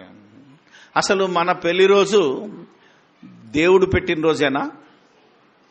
చెప్పండి ఒకసారి. ఏమండి, మీరు ఇంతమంది పాస్టర్లు ఉన్నారు కదా, ఇంకా కింద ఉన్నారు కదా. పాస్టర్ దగ్గరకు వచ్చినప్పుడు పాస్టర్ ఇచ్చిన డేటును తీసుకున్నాడు ఎవరన్నా ఉన్నారా? ఏమండి, పాస్టర్ చెప్పిన డేటుకు పెళ్లి చేసుకున్న వాళ్ళు ఎవరన్నా ఉన్నారా? ఎందుకు? పాస్టర్ దగ్గరికి రాకముందే ఈ దుర్మార్గుడు బాపనం దగ్గరికి వెళ్ళొస్తాడు. అర్థమైందా కదా? పాస్టర్ దగ్గర రాకముందే బాపనం దగ్గరికి వెళ్తాడు, తెలుసా మీకు? అంటే క్రీస్తు యేసు స్వతంత్రం ఇచ్చిన మనువాద బానిసత్వంలో నుంచి మనం బయటికి రాలేదు ఇంకా, అవునా కదా? ఈ మనువాద బానిసత్వాన్ని ఎదిరించటానికి మూల నివాసులమైన మనము స్వతంత్రము, మనకు యేసుక్రీస్తు ఇచ్చే స్వతంత్రాన్ని దుర్వినియోగం చేసుకున్నాం. ఒకప్పుడు పూలే, అంబేద్కర్ మహనీయులు ఈ బానిసత్వంలో నుంచి బయటికి రమ్మని పిలిచిన ఈ శూద్ర జాతిని, ఓన్లీ నాట్ దళితులు కాదు, శూద్రులందరినీ, 85% ఉన్నారు చూసావా, వాళ్ళందరినీ మనువాదంలోంచి బయటికి రావాలని పిలుపునిచ్చారు. ఒకప్పుడు మనువాదం, భర్త చచ్చిపోతే భార్యను సజీవంగా మంటల్లో వెయ్యాలి. ఒకసారి భర్త చనిపోతే నీకు జీవితాంతం ఇక పెళ్లి లేదు, గుండు కొట్టించుకొని తెల్లచీర కట్టుకొని ఇంట్లో ఉండాలి. దీనిని మార్చినారు మహానుభావులు, తెలుసా? దేవుని కృపే అది కూడా. ఒక వీరేశలింగం కావచ్చు, ఒక రాజారాం మోహన్ రాయ్ కావచ్చు, చరిత్రలో మిగిలారు. వితంతు వివాహాలు జరిపించారు, సతీ సహగమనాన్ని ఆపారు, అవునా కదా? మీరు ఆలోచించగలిగితే ఆయన అందుకే మహాత్మా జ్యోతిరావు పూలే అన్నారు ప్రజలు. వీళ్ళని కూడా మనం ఆలోచించాలి. వీళ్ళు శరీర సంబంధమైన స్వాతంత్రాన్ని తీసుకొచ్చారు, ఒక అంబేద్కర్. ఈరోజు చాలామంది ఏమీ లేని వాళ్ళందరికీ ఒక రిజర్వేషన్ కల్పించి ఈరోజు మనం ఇట్లున్నామంటే, ఏమండి మీరు ఆలోచన చేయండి. ఉన్నత వర్గాలను వదిలేసేది అంటే బీదలు ఈరోజు పైకి వచ్చాడు. నేను ఒకప్పుడు మా చిన్నాయన కొడుకులు, మా మేనత్త కొడుకు అందరూ ఇప్పటికీ గొడ్ల కాస్తున్నారు. హై హై, అవునా కదా? మీరు ఆలోచించాలి. నాకు తెలిసింది, నేను ఈరోజు ఇంత పెద్ద బిల్డింగ్ కట్టి 2 కార్లు కొనుక్కున్నానంటే అంబేద్కర్ చేసిన త్యాగం అది. మీకు విచిత్రం అనిపించవచ్చు. నా పాప జీవితానికి నాకు విమోచించిన వాడు యేసుప్రభు, ఆయన కంటే గొప్పవాడు ఎవడు ఈ ప్రపంచంలో లేడు. ఇది సాక్ష్యం. ఆలోచన చేయండి. అందుకనే వాళ్ళందరూ విడిపిస్తే మనం ఇంకా ఈ బ్రాహ్మణవాదమే మనువాదం. ఈ కట్లలో ఉండి నువ్వు పెళ్లి డేటుకు కూడా దేవుడి కార్యం అంటావా? మళ్ళీ ఆలోచన చెయ్యి. అందుకే ఎందులో నుంచి బయటికి రావాలంటే సత్యం మిమ్మల్ని స్వతంత్రాలు చేయాలి. ఈవెన్ పెళ్లి సావు దగ్గర కూడా మధ్యలో కట్ అయిపోయింది. సావు దగ్గర జ్ఞాపకం వచ్చింది. బతికున్నప్పుడే కులం మతంతో వేరు చేసిన ఈ దుర్మార్గులు సచ్చిన తర్వాత కూడా సమాధి శవాన్ని పెట్టడానికి కూడా ఒప్పుకోవట్లేదు ఒక దగ్గర. అర్థమైందా లేదా? సచ్చిన శవం ఏంటిది? నిష్ప్రయోజనమైంది కదా. చనిపోయిన శవం క్రైస్తవుడా, ముస్లిమా, హిందువా? దీన్ని ఒక్క దగ్గర పాతి పెడితేంది, ఎడవాతి పెడితేంది? యేసుప్రభువును మృతులు తమ మృతులను, ముస్లింల దొడ్డి వేరే, క్రైస్తవుల దొడ్డి వేరే, హిందువుల శ్మశాన వాటికి వేరే. అంటే సచ్చిన శవానికి కూడా కులమా, మతమా? బతకని రైలుగా. అంటే దేవుడిచ్చిన స్వాతంత్రం ఎంత దుర్మార్గంగా వీళ్ళు వాడుకోవట్లేదంటే, ఎంత దుర్మార్గులంటే, కనీసం శవం పాతి పెట్టేటప్పుడు కూడా మనం ఆలోచిస్తే తూర్పుకు తలకాయ పెట్టమంటాడు ఒకడు. ఎవడు చెప్పండి నీకు? బైబిల్లో లేదు. కాళ్ళు ముందు పెట్టాలి, వెనకాల తలకాయ పెట్టుకుని మోసుకోపోవాలని ఒకడు అంటాడు. ఇది బైబిల్లో లేదు. పెట్టొచ్చేదాకా లేపకూడదు అంటాడు. ఇది బైబిల్లో లేదు. ఏమండి? పెట్టొచ్చేదాకా నువ్వు 4 గంటలైనా సావుండ్రు మీరందరు, కానీ పెట్టలేదు మేము లేపమంటాడు. ఇది బైబిల్లో లేదు. ఎన్నున్నాయి? ఇక దినాల కాడికి వస్తాడు. ఏమని మొన్న ఒక బ్రదర్ దినాల కాడికి వాళ్ళ అమ్మ చనిపోతే సావు దగ్గరనే పెట్టాలి కదా. డిసైడ్ చేస్తున్నారు వీళ్ళు 5వ రోజు అంటే మాకొద్దు, ఆ రోజు అమావాస్య వచ్చింది. 7వ రోజు వచ్చిందనుకో మంగళవారం మాకొద్దు అంటాడు మళ్ళీ. అంటే దేవుణ్ణి స్తుతించే విషయంలో కూడా కట్లే. కృతజ్ఞతాస్తుతి కూటం పెట్టాలంటే కూడా ఆదివారం, మంగళవారమా, అమావాస్య, ఏమండి 11 7 ఎవడు చెప్పండి నీకు? ఇప్పటికి మీరందరూ మన వాళ్ళు ఎప్పుడైనా చనిపోతే జ్ఞాపకార్థ కూడిక పెట్టిన వాళ్ళు ఎవరున్నారండి? బేసి రోజుల్లో అంటే సరి సంఖ్య రోజుల్లో ఎవడు పెట్టట్లేదు. ఎందుకంటే మన పాలవులు ఉన్నారు, ఒత్తిడి చేస్తారు, భయపడిపోయినాం. ఎన్ని రోజులు ఇంకా అంటే సత్యదాకా అదే మారవా? ఇంకా భయంకరం ఏంటంటే మన తెలంగాణలో మా ఊర్లో చూశాను. యవనస్తురాలు సిస్టర్ అవుతుంది. వాడు నా ఫ్రెండ్, మా బామ్మారిది ఇతడు, నా వయసుడే, చనిపోయినాడు. వెంటనే జ్ఞాపకార్థం రోజు ఏం చేస్తారు తెలుసా మీకు? ఊరు బయటికి తీసుకెళ్ళి ఆ అమ్మ ఏంటి అవి గాజులు వలగొట్టి, వెండి గాజులు తొడిగించి, బొట్టు తీసేసి, తెల్ల చీర కట్టి, తెల్ల చీర ముఖానికి గప్పుకొని మీటింగ్లోకి తీసుకొస్తున్నారు. తెలుసా మీకు? తెలుసు కదా. తెల్ల చీర ముఖానికి కప్పుతారు. ఎందుకంట? విధవరాలు ముఖం చూస్తే అరిష్టమట. తెలంగాణ భాషలో ముండ్రాలు అంటారు కదా. భర్త చనిపోయిన స్త్రీని ఏ శుభకార్యాన్ని కూడా రానివ్వరు. ఇంతకీ ఆమె భర్త చనిపోతే ఈమెం పాపం చేసింది? అంటే భర్త చనిపోయిన స్త్రీ ముఖం చూడొద్దు అనేది పెట్టిన రూల్ ఎవడంటే మల్లా మనువాదే. యేసుప్రభు చెప్పలేదు. ఏమన్నా భర్త చనిపోయిన స్త్రీ స్వతంత్రురాలు అన్నాడు ఆయన. క్రైస్తవురాలివి కదా నువ్వు, క్రైస్తవుడు కదా, ఆ స్త్రీకి స్వతంత్రం ఇవ్వవా? తెల్లబట్ట కప్పి ఇంతకు భర్తను చంపింది ఆమె దేవుడా? ఇప్పుడు చెప్పాలి. ఆమె భర్తను చంపింది దేవుడా ఆమె? దేవుడే చంపాడు. ఎవడు చెప్పాడు నీకు? దేవుడే చంపుతాడు మనల్ని. గుర్తుపెట్టుకోండి, దేవుడే చంపుతాడు. నువ్వేమన్నట్టు దేవుణ్ణి అడుక్కోవాలా? ఈమెకు శిక్ష ఎందుకు? చూసావా? ఇన్ని కులకట్లు, ఇన్ని మతకట్లు, ఇన్ని భయంకరమైన కట్లలో ఈరోజు క్రైస్తవుడు బలైపోతున్నాడు. ఈ కట్లలో నుంచి విడిపించటమే యేసుక్రీస్తు రాకడ యొక్క పరమార్థము. ఈ యేసుక్రీస్తు బోధ యొక్క గొప్పతనాన్ని భరించలేని వాళ్ళే ఈరోజు క్రీస్తును మరలా సిలువేస్తున్నారు. క్రైస్తవులు కూడా ఆలోచన చేద్దాం. అందుకనే ఇలా మన పెళ్లి కార్డు మీద రాసుకుంటే ఎంత అన్యాయమో. ఇప్పుడు మనం దీన్ని ఎలా చదవాలి? ఇది యెహోవా ఏర్పాటు చేసిన దినము, దీని యందు మనము ఉత్సహించి సంతోషించాలి అన్నావనుకో, దానికి పైన చదివితే కానీ నీకు అర్థం కాదు. ఏది యెహోవా ఏర్పాటు చేసిన దినమో, ఏది మనందరికీ ఆ రోజున్న మనుషులకు కన్నులకు ఆశ్చర్యమో, ఇప్పటికీ క్రైస్తవులు కూడా ఆశ్చర్యమే. ఎందుకంటే యెహోవా ఏర్పాటు చేసిన దినమేదో క్రైస్తవులకే కనుక్కోలేకపోయారు. అందుకే ఏది మన కన్నులకు ఆశ్చర్యమో ఆనాటి ప్రజలకైనా ఈనాటి ప్రజలకైనా. అందుకే పైన చదవండి మీరు. ఇప్పుడు ఇల్లు కట్టువారు నిషేధించిన రాయి మూలకు మూలకు తలరాయి తలరాయి ఆయను. అది యెహోవా వలన కలిగినది. అది యెహోవా వలన కలిగినది. అది మన కన్నులకు ఆశ్చర్యము. అది మన కన్నులకు ఆశ్చర్యము. ఇది యెహోవా ఏర్పాటు చేసిన దినము. ఇది యెహోవా ఏర్పాటు చేసిన అంటే పై సంగతి అర్థమైతేనే కిందిది మనకు అర్థమవుతుంది. మనమేమో ఒక్క రెఫరెన్సే వాడుకొని దాన్ని పెళ్లికి వాడుకుంటున్నాం తప్ప ఈ 2 వచనాలను మనం జ్ఞాపకం చేసుకుంటే ధ్యానిస్తే ఏది యెహోవా ఏర్పాటు చేసిన దినమో, ఏది మనము ఉత్సహించి ఆనాటి ప్రజలు ఇప్పటికి కూడా దినం గ్యారంటీ లేదు. మీరందరూ వినాలని, అందరికి అర్థం కావాలని మరణ దిన అనే వచనాన్ని నేను పెట్టానే తప్ప మరణ దినముతో పాటు ఎన్ని దినాలు నువ్వు ఆనందించాలో మనం ఆలోచన చేయాలి. గనక ఈరోజు దేవుడు మాట్లాడిన మాటను మనం విందాం. ఏమంటున్నాడంటే, ఇల్లు కట్టువారు నిషేధించిన రాయి ఈ వారి తలకు మూలరాయి అయింది. ఇంతకీ ఏ ఇల్లు కట్టాలని ఎవరు మూలరాయిని వేశారు? ఏ రాయిని ఇశ్రాయేలీయులు తన్నారు? వారు ఆ రాయిని తన్నడం మూలాన ఈరోజు ప్రపంచంలో ఉన్న అన్యజనులు అంటే మనతో పాటు ప్రతి దేశంలో ఉన్న వారు ఏ విధంగా వారు తన్నిన దినాన్ని మనం సంతోషించుకోవాలి. వారు తన్నడం మూలానే ఆ రాయిని మనకి ఈరోజు ఏం దొరికిందో.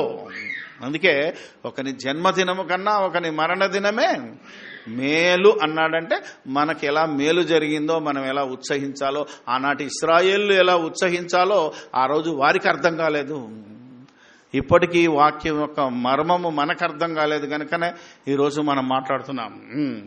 ఈ వచనాన్ని మనం జాగ్రత్తగా గమనిస్తే దేవుడు ఇశ్రాయేలుతో మాట్లాడిన మొదటి సంగతి నుంచి మనం మాట్లాడుకుంటూ వెళ్తే యేసుక్రీస్తు యొక్క గాస్పల్, ఆయనకు ముందు సువార్తను ప్రకటించింది యెషయా గ్రంథంలోనే యేసుక్రీస్తు యొక్క జననము మరణము గురించి ఆయన యొక్క అన్ని విషయాలు క్లుప్తంగా చెప్పబడ్డది యెషయా గ్రంథం.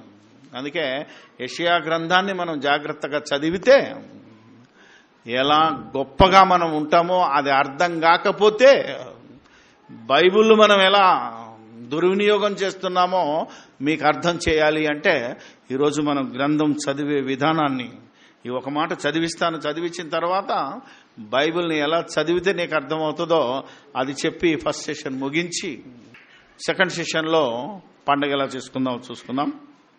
యెషయా గ్రంథం 28వ అధ్యాయం 16వ వచనం చదవండి. ప్రభువగు యెహోవా ఇలాగున సెలవిచ్చుచున్నాడు. సియోనులో పునాదిగా రాతిని వేసిన వాడను నేనే. అది పరిశోధింపబడిన రాయి. చూసారా, అది పరిశోధింపబడిన రాయి, అమూల్యమైన తలరాయి, బహుస్థిరమైన పునాది అయిన మూలరాయి అయి ఉన్నది. విశ్వసించువాడు కలవరపడడు.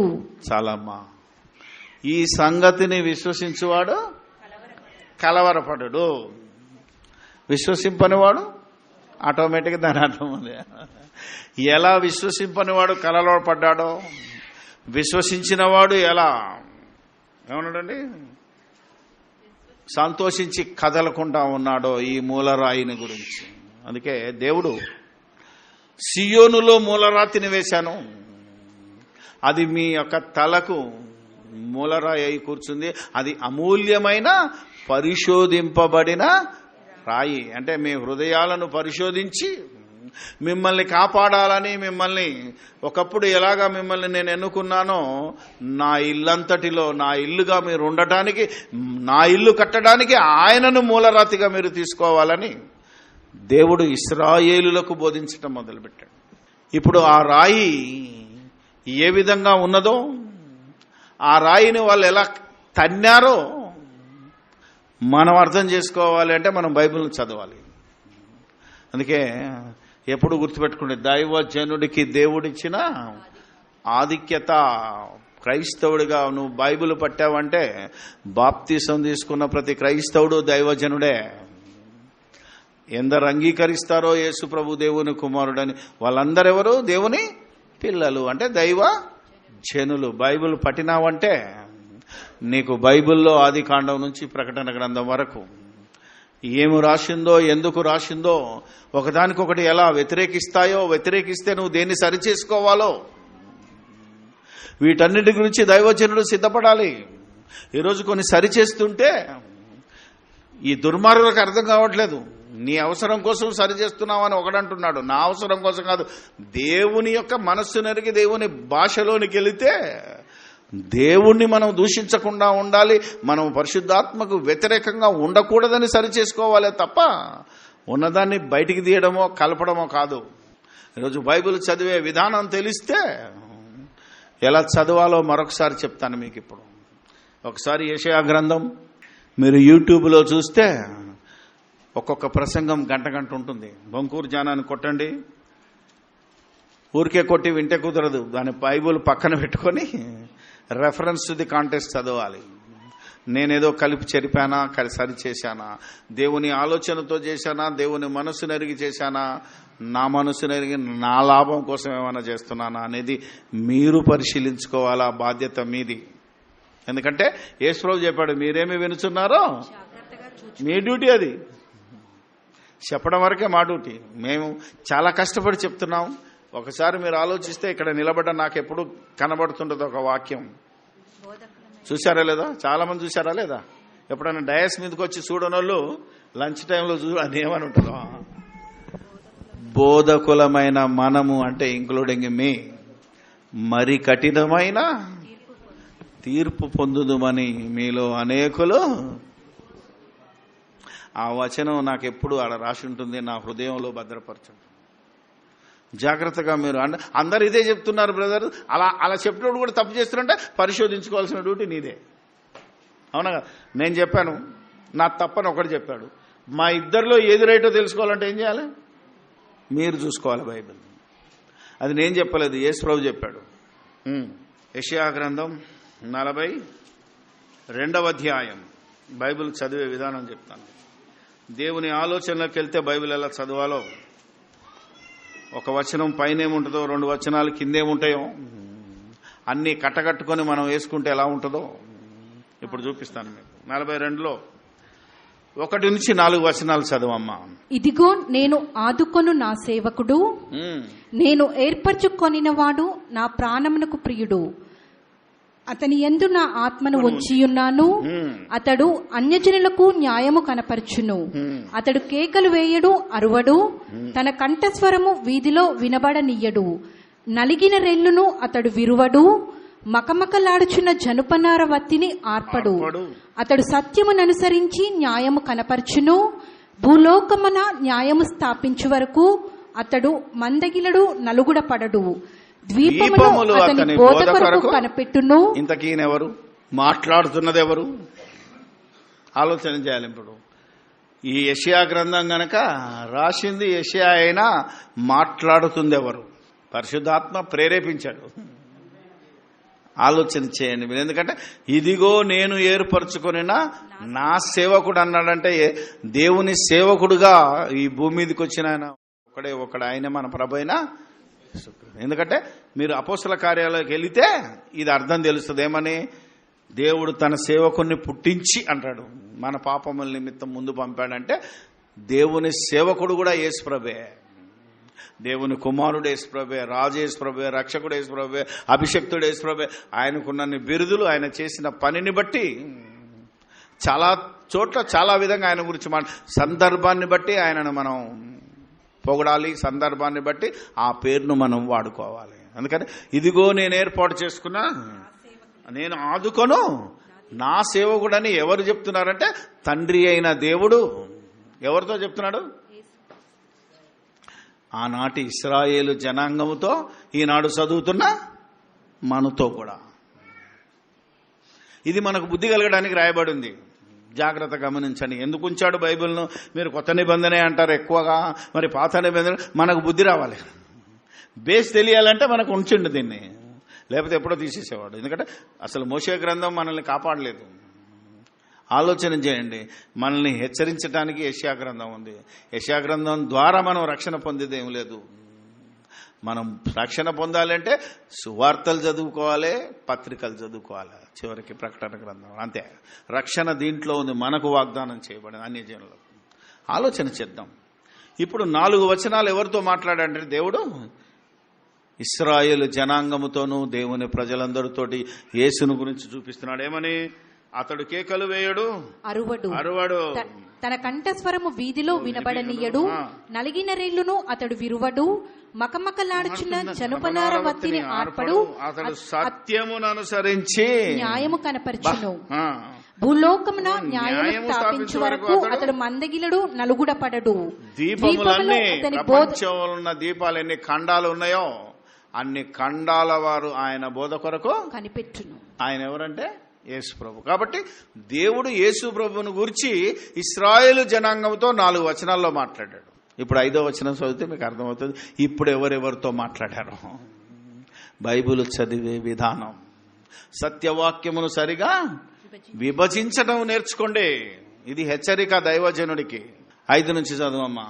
ఆకాశములను సృజించి వాటిని విశాలపరచి భూమిని అందులో పుట్టిన సమస్తమును పరిచి దాని మీదనున్న జనులకు ప్రాణమును దానిలో నడుచు వారికి జీవాత్మను ఇచ్చుచున్న దేవుడైన యెహోవా ఇలాగు సెలవిచ్చుచున్నాడు. దేవుడికి ఉండవలసిన క్యారెక్టర్ ఏంటిది? ఆలోచన. దీంట్లో నడుచుచున్న వారికి ప్రాణమును జీవాత్మను. ఈరోజు మనుషులందరికీ ప్రాణాన్ని జీవాత్మనిచ్చింది ఎవరు చెప్పండి? ఆయన దేవుడు. దేవుడని పిలువబడాలంటే ఈ భూమి మీద ఎవరికి అర్హత ఉందంటే మనిషికి ప్రాణం ఇవ్వాలి, ఆత్మనివ్వాలి. మనిషిలో 2 ఉన్నాయి కదా, ప్రాణము, ఆత్మ. ఇప్పుడు మన ప్రాణానికి మన ఆత్మను ఎవరిచ్చారు? యేసు ప్రభు ఇచ్చాడా, దేవుడిచ్చాడా? ఇక్కడ రావాలా మీకు ఆలోచన. ఎవరిచ్చారు చెప్పండి చూద్దాం. మీకు అందరికి గుర్తేగా, పెళ్లిలో మాట్లాడుకుంటారు కదా. ఆలోచన చేయండి అండి. ఆదికాండం 2:7 అక్కడికి వెళ్ళాలి నువ్వు. దేవుడైన యెహోవా నేలమంటితో ఏమనుందండి? దేవుడైన యేసుక్రీస్తు అని ఉందా? లేదే. దేవుడైన యెహోవా నేలమంటితో నరుని నిర్మించి, అంటే ఈ ఆకారం, ఇది ప్రాణం, మన శరీరం. దావీదు అన్నాడు, నా ప్రాణమా యెహోవాను. అంటే దావీదు ఎవరితో మాట్లాడుతున్నాడు? దావీదు అనే ఆత్మ తన శరీరంతో మాట్లాడాడు, తన రక్తంతో మాట్లాడాడు. కనుక మన ప్రాణం, మనకు ప్రాణాన్ని ఇచ్చింది తండ్రి. ఆ తర్వాత ఈ బొమ్మలోనికి జీవవాయువును ఊదగా నరుడు జీవాత్మ ఆయను. ఇంత క్లారిటీ ఉంది. బైబిల్ చదవాలి మీరు. ఇలా నేను దేవుడైన యెహోవాను అని చెప్పి ఇలాగూ సెలవిచ్చుచున్నాడు. ఎలాగో కింద చదవండి. ఎవరికి సెలవిచ్చుచున్నాడు? గ్రుడ్డివారి కన్నులు తెరుచుటకును, బంధింపబడిన వారిని చెరసాలలో నుండి వెలుపలికి తెచ్చుటకును, చీకటిలో నివసించు వారికి బందీ గృహములో నుండి వెలుపలికి తెచ్చుటకును, యెహోవానగు నేనే నీతి విషయంలో నిన్ను పిలిచి నీ చేయి పట్టుకొని ఉన్నాను. నిన్ను కాపాడి ప్రజల కొరకు నిబంధనగాను అన్యజనులకు వెలుగుగాను నిన్ను నియమించి ఉన్నాను. యెహోవాను నేనే, ఇదే నా నామము, మరి ఎవనికి నా మహిమను నేనిచ్చువాడును కాను. చాలమ్మా, చూసారా ఎలా ఉంటుంది? యెహోవాను నేనే, నా నామము ఇంకెవనికి ఇవ్వను, నేను అద్వితీయుడను అన్నాడు. ఇప్పుడు ఈ యెహోవా ఎవరితో మాట్లాడాడో తెలుసా? నిన్ను పిలిచి నీ చెయ్యి పట్టుకున్నాను అన్నాడు. ఎవరితో మాట్లాడాడు ఈ మాట? కుంటోళ్లకు కాళ్ళు ఇవ్వడానికి, గుడ్డోళ్లకు కళ్ళు ఇవ్వడానికి నేను నిన్ను ఏర్పాటు చేసుకున్నానని దేవుడు ఆయనతో మాట్లాడాడు. ఇప్పుడు చాలా మంది భక్తులను చూశాను, కళ్ళు మూసుకొని చేయి పెట్టుకున్నట్టుండి ఆయన. దేవుడు నాతో మాట్లాడి నన్ను పంపాడంటాడు. ఏమని? గుడ్డోళ్లకు కళ్ళు ఇస్తున్నాను, కుంటోళ్లకు కాళ్ళు ఇస్తున్నాను, మోగోళ్ళు మాట్లాడుతున్నాడు, వినండి సాక్ష్యం చెప్పండి అంటాడు ఈ దుర్మార్గుడు. ఇంతకీ దేవుడు ఎవరితో మాట్లాడాడు? ఎవరికిచ్చాడు ఈ వాగ్దానము? ఇంతకీ ఎవరాయన అనేది మనం ఆలోచన చేయట్లేదండి. అందుకే ఈ వాక్యాన్ని నీకోసం వాడుకున్నావంటే నువ్వు నరకానికి వెళ్ళిపోతావు. ఈ ప్రపంచంలో ఈ లేఖనం ఎవరి కోసం రాయబడలేదు.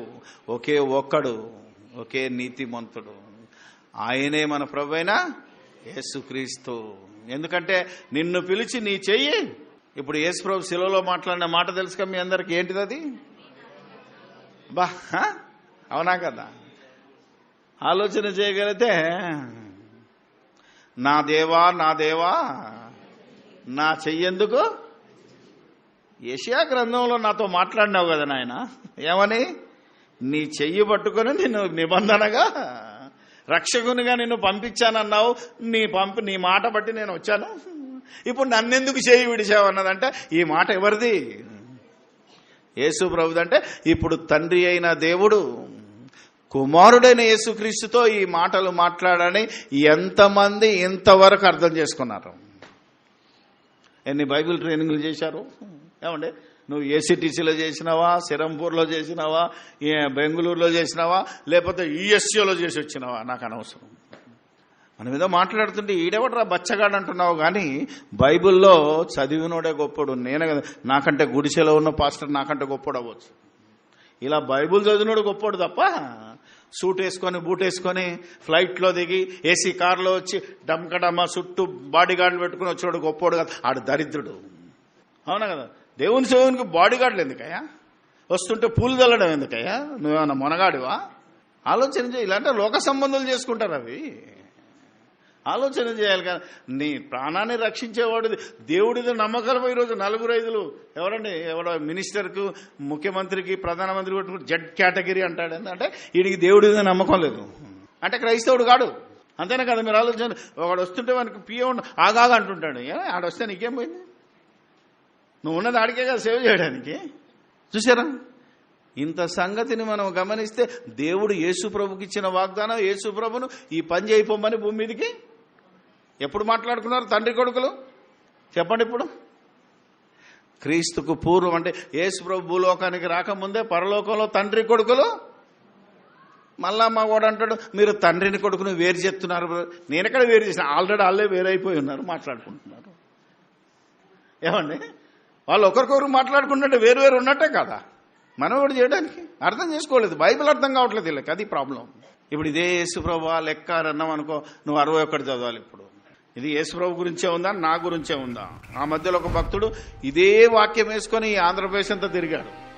తెలుసా? కుంటోళ్లకు కాళ్ళు ఇస్తాను, గుడ్డోళ్లకు కళ్ళు ఇస్తాను, యెహోవా నన్ను అభిషేకించాడని ఊరూరుకు ఆయన సంఘాలు ఉన్నాయి. ఇప్పుడు నా దగ్గర కరపత్రం ఉండే, చాలా రోజులు పెట్టుకున్నాను నేను. ఎందుకంటే ఈ వచనముతో దేవుడు నాతో మాట్లాడి నేను ప్రపంచమంతా స్వస్థత చేసే సువార్థికునని ఇప్పటికీ మనోళ్ళు ఏమనుకుంటా గొప్ప స్వస్థత వరం కలిగిన దైవజనులను రాసుకుంటున్నారు. చూసారా? వీళ్ళ గురించే ఈ బోధంతా. వీళ్ళని మీరు నమ్మొద్దు. 61 ఏముందండి? ప్రభువకు యెహోవా ఆత్మ నా మీదికి వచ్చింది. ఇప్పుడెవరు మాట్లాడుతున్నారో తెలుసా? రాసింది యెషయానే, కానీ మాట్లాడుతున్నది యెషయా కాదు. Wonderful word. ఇంతకుముందు చెప్పాను కదా.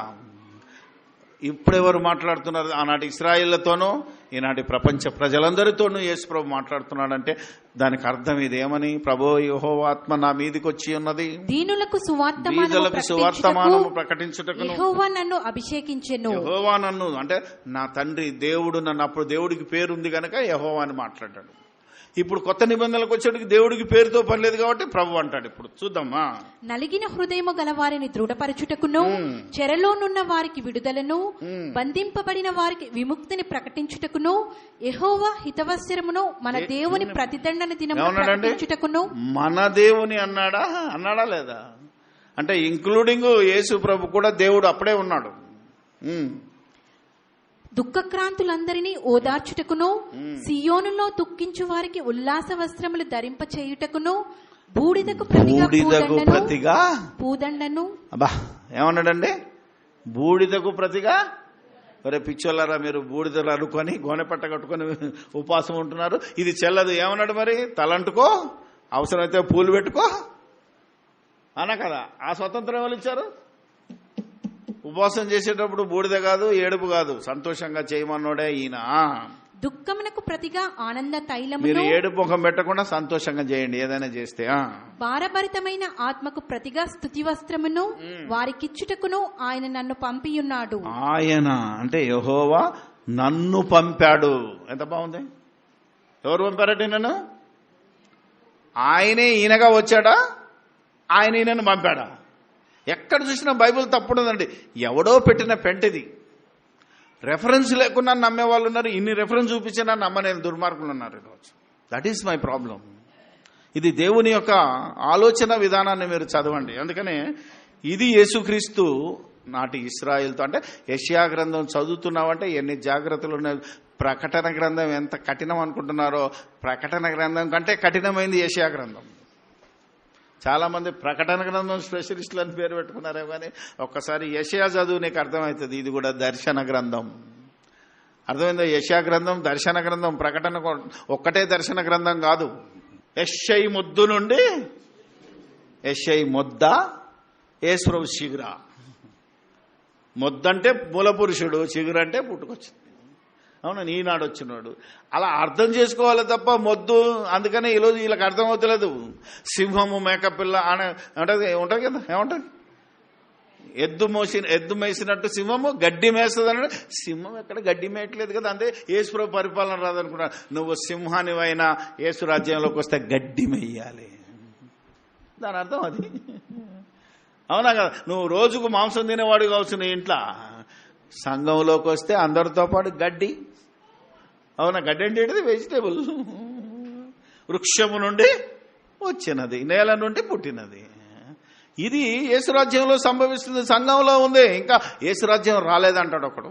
ఆలోచన చేయగలిగితే ఇన్ని సంగతులు ఉన్నాయి యేసు ప్రభు మాటల్లో. ఇది ఈయనే మాట్లాడాలా లేదంటే మీరు లూకా 4:17 చూడాలి. ఇప్పుడు ఇంత సంగతి నీకు తెలిస్తే బైబిల్ మాట్లాడు. ప్రవక్త అయిన యెషయా గ్రంథము ఆయన చేతికి ఇయ్యబడెను. ఆయన గ్రంథము విప్పగా ప్రభువు ఆత్మ నా మీద ఉన్నది. ఏముందండి? యెహోవా అని చెప్పలేదు కదండి. అంటే యెహోవా అనేది పాత నిబంధన పేరు. కొత్త నిబంధనలో ప్రభువే. ఆ ప్రభు ఒత్తక్షరాలతో ఉంటుంది. ఏమండి? లావు అక్షరాలతో ఉంటే తండ్రి, మామూలు అక్షరాలతో ఉంటే ప్రభు, యేసు ప్రభు. ప్రభువు నా ప్రభువుతో చెప్పానంటే ఆయన పెద్ద, ఆయన ఎవరు? తండ్రి అయిన ప్రభు, ఈయన కుమారుడు. ఆలోచన చేయాలి. ఆలోచన చేస్తే బాగుంటుంది. కుమారుడైన ప్రభు, కుమారుడైన దేవుడు కాదు. మళ్ళా అర్థమైందే లేదా? మళ్ళీ ఒకడు ఏమన్నాడు? కుమారుడైన దేవుడు అంట, నీదేం పోయిందిరా అన్నాడు ఒకడు. అట్లనే అన్నాడు. ఒరే పిచ్చోడ, కుమారుడైన దేవుడు అంటే అర్థం తెలుసానికి ఒకసారి తెలుగు గ్రంథం తీసుకో. కుమారుడైన అంటే దేవుడే కుమారుడుగా వచ్చాడంటే ఇది అక్రమం. కుమారుడైన దేవుడికి అర్థం ఏంటిది? దేవుడే కుమారుడు అయ్యాడని అర్థం. అది తప్పు, బైబిల్లో లేదన్నమాట. అందుకే అది కూడా మనం పలకూడదన్నాను నేను. మన మనోనేత్రములు వెలిగించబడాలి. మన విశ్వాసం బైబిల్ ప్రకారంగా ఉండాలి. అర్థం తెలుసుకోవాలి. ప్రభు అనే పదానికి దేవుడు అనే పదానికి చాలా తేడా ఉంది. యేసు ప్రభుని ఎందుకు ప్రభు అన్నాడో, అందరికీ ప్రభు అన్నాడో, దేవుడు అందరికీ దేవుడని దేవునికి ఎందుకు ఉపయోగపడిందో పద ప్రయోగం కూడా గమనించాలి మనం. అందుకే ప్రభు ఆత్మ నా మీద ఉన్నది, బీదలకు సువార్త ప్రకటించుటకై, బీదలకు సువార్త ప్రకటించుటకై ఆయన నన్ను అభిషేకించెను, ఆయన నన్ను అభిషేకించెను, చెరలోనున్న వారికి విడుదలను, చెరలోనున్న వారికి విడుదలను, గ్రుడ్డి వారికి చూపును కలుగునని ప్రకటించుటకును, గుడ్డి వారికి చూపునని ప్రకటించుటకు, నలిగిన వారిని విడిపించుటకును, ప్రభువు హితవత్సరము ప్రకటించుటకును ఆయన నన్ను పంపియున్నాడు అని వ్రాయబడిన చోటు ఆయనకు దొరికెను. ఆయన గ్రంథము చుట్టి పరిచారకునికిచ్చి కూర్చుండెను. సమాజ మందిరంలో నున్న వారందరూ ఆయనను తేరి చూడగా, నేడు మీ వినికిడిలో ఈ లేఖనము నెరవేరినదని వారితో అంటే ఈ లేఖనము నా గురించి వచ్చింది, నేను నెరవేర్చాను. This is outdated. అంటే ఈ లేఖనం ఇంకెవడు తీసుకోదిగా. నాతో దేవుడు ఈ వచనంతో మాట్లాడని నువ్వు వాగ్దానం తీసుకున్నావో పోతావు. ఎంత కఠినంగా ఉంటుంది దేవుని బోధ. మీరు యెషయా గ్రంథం 42లో నేను 4 మాటలు చూపించానా? దాని నెరవేర్పు ఎక్కడ ఉంటుందో తెలుసా? మత్తయి సువార్తలో మీరు చూస్తే మత్తయి సువార్త 12వ అధ్యాయం ఉంటుంది. ఇంటికి వెళ్ళి చదువుకోండి. 42లో మొదటి 4 వచనాలు యేసు ప్రభుతో మాట్లాడడానికి నీకు మత్తయి సువార్త 12లో రుజువు దొరుకుతుంది. ఇప్పుడు 61లో యేసు ప్రభు మాట్లాడడానికి గుర్తు మీరు లూకా సువార్త 4లో దొరుకుతుంది. అంటే దైవజనుడిగా నువ్వు పూర్ణముగా సిద్ధపడి పరిశుద్ధాత్మ ఆవేశము వలన కలిగిన ప్రతి లేఖనమును ఉపదేశించాలి, తప్పుడు బోధించునని ఖండించాలి, బుద్ధి చెప్పాలి, నీతి యందు శిక్ష చేయాలి, సరిదిద్దాలి అంటే తప్పులు సరిదిద్దాలి. ఇంత ఆధిక్యత ఉంటే నువ్వు దైవచనుడిగా లేదా బైబిల్ పట్టుకున్న పాస్టర్గా ప్రజలందరి చేత దేవుని చేత మెప్పు పొందుతావు. ఇలా తయారవ్వాలి ప్రతి క్రైస్తవుడు. అందుకే ఇప్పుడు సియోనులో మూలరాతిని వేసిన వాడు అన్నాడు, చూసారా? ఆయన దేవుడు. ఈ మూలరాయి ఎవరో తెలుసుకోవాలంటే ఈ యెషయా గ్రంథం 28వ అధ్యాయంలో రాయబడింది. ఎవరా రాయి అంటే నువ్వు మత్తయి సువార్త చదవాలి. ఇప్పుడు మత్తయి రాసిన సువార్త నెరవేర్పు 21వ అధ్యాయం 42వ వచనము. మరియు యేసు వారిని చూచి, మరియు యేసు ప్రభు వారిని చూచి, ఇల్లు కట్టువారు నిషేధించిన రాయి, ఇల్లు కట్టువారు నిషేధించిన రాయి, మూలకు తలరాయి ఆయను, మూలకు తలరాయి ఆయను, ఇది ప్రభు వలననే కలిగెను, ప్రభు వలనే కలిగిన, ఇది మన కన్నులకు ఆశ్చర్యము అన్నమాట. ఆశ్చర్యము అను మాట మీరు లేఖనములలో ఎన్నడూ చదవలేదా? మీ యొక్క తండ్రి అని పిలుచుకుంటున్న దావీదు రాసిన మాట మీరు ఎప్పుడు చదవలేదా? గొడవంతా ఎక్కడ వచ్చిందంటే చదవకనే. అప్పుడు వాళ్ళు చదవలేదు, ఇప్పుడు మనోళ్ళు కూడా చదవట్లేదు. మనోళ్ళు ఎలా తయారంటే ఏమనుకోదు మీరు, చాలా గొప్ప సేవకుడు వచ్చాడని పోతారు. ఇప్పుడు పోగానే ఏం చేసుకుంటారు, ఆడు చెప్పిన మెసేజ్లన్నీ ఒక రాసుకుంటారు అంతే. ఏమని సిట్టి మీద రాసుకుంటారు. కరెక్టా కదా? ఏది దొరికితే దాని మీద రాసుకొని బైబిల్లో పడి నెక్స్ట్ ప్రసంగం మక్కి తీస్తాడు. కానీ ఈడు చెప్పింది బైబిల్లో ఉందా, ఉంటే అలాగే ఉందా లేదా తప్పు చేస్తున్నాడా అని ఆలోచన లేదు, బైబిల్ చదవడం లేదు. ఇలా ప్రసంగాల్లోనూ పాటల్లోనూ ఎవడో పాట రాశాడు, అది వాక్యానికి విరుద్ధంగా ఉందా? వాక్యానికి ఏమండి? పాటల ద్వారా దేవుణ్ణి స్తుతించడం ఎలాగో కూడా నేర్చుకోవాలి రోజు. అందుకనే యేసుప్రభు చెప్తున్నాడు, ఇక చదవలేదా? కాబట్టి దేవుని రాజ్యము మీ యొద్ద నుండి తొలగింపబడి దాని ఫలమిచ్చు జనులకి ఇయ్యబడునని మీతో చెప్పుచున్నాను.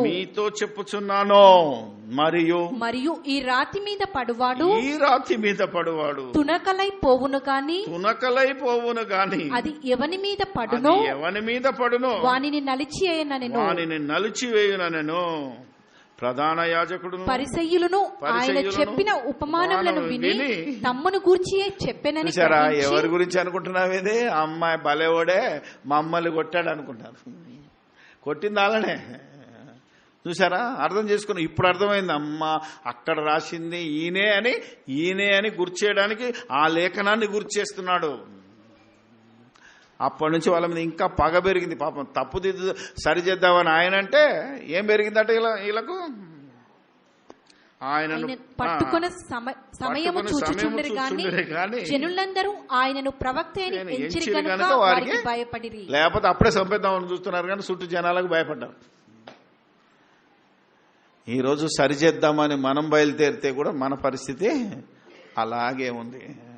రేపు మనల్ని కొట్టేవాడెవడని ఉంటే ఎవరు కొడతారు తెలుసా? ముఖ్యంగా నన్ను అయితే నాకు బెదిరింపులు చాలా వస్తున్నాయి, కాల్స్ కూడా వస్తున్నాయి. ఒకడంటాడు, నీకు రోషం ఉందా, పౌరుషం ఉందా, సిగ్గుందా అని అన్నాడు ఒకడు. అవును బాబు, రోషం సిగ్గు మీ సమ్మలేసుడు తొడేసుడు ఇశ్రాయేలుడు యూదుడు, వాడు సున్నత్ చేసుకున్నాడు, నేను బాప్తిసం తీసుకున్నా, అందుకని యూదునికి నాకు పడదు, నాకు రోషం ఉండకూడదు. నేను ఎవరిని? సాత్వికుడు దీన మనసు కలిగిన వాని శిష్యుని గనక నాకు మీసంది పనికి లేదు అవకాశం, తొడగొట్టడానికి అంతకంటే అవకాశం లేదు, పౌరుషం తెచ్చుకోవడానికి కూడా మా ప్రభువు నాకు అవకాశం ఇవ్వట్లేదు. ఏమండి? ఆలోచన చేయాలి. నా ప్రభు నాకు అవకాశం ఇవ్వట్లేదు, నువ్వు తగ్గించుకో, నిన్ను హింసించు వాడి కోసం ప్రార్థన చేయి. చూసారు ఎలా ఉంటుంది? ఆలోచన చేయండి. అందుకనే యేసు ప్రభు ఆ రోజు వారిని ఎంత సరిచేయాలని వచ్చినా, ఆయనను వారిని రక్షించడానికి వస్తే ఆయన స్వజనులే ఆయనను అంగీకరించలేదు. ఇదే పరిస్థితి ఈరోజు ఈ నూతన నిబంధనలో కూడా 2000 సంవత్సరాలైనా యేసు ప్రభును అంగీకరించలేని దశ, ఆయన బోధన అంగీకరించలేని దశ, ఆయనను ఘనపరచలేని దశ, ఆయనకు ఇవ్వవలసిన మహిమను ఆయనకి ఇవ్వలేని దశ. ఇప్పుడు మనం ఆలోచన చేద్దాం. క్రీస్తు బోధ వరకు వచ్చాము, ఆగాం.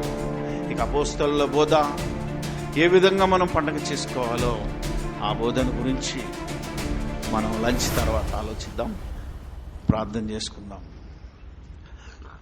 పరిశుద్ధుడైన మా తండ్రి,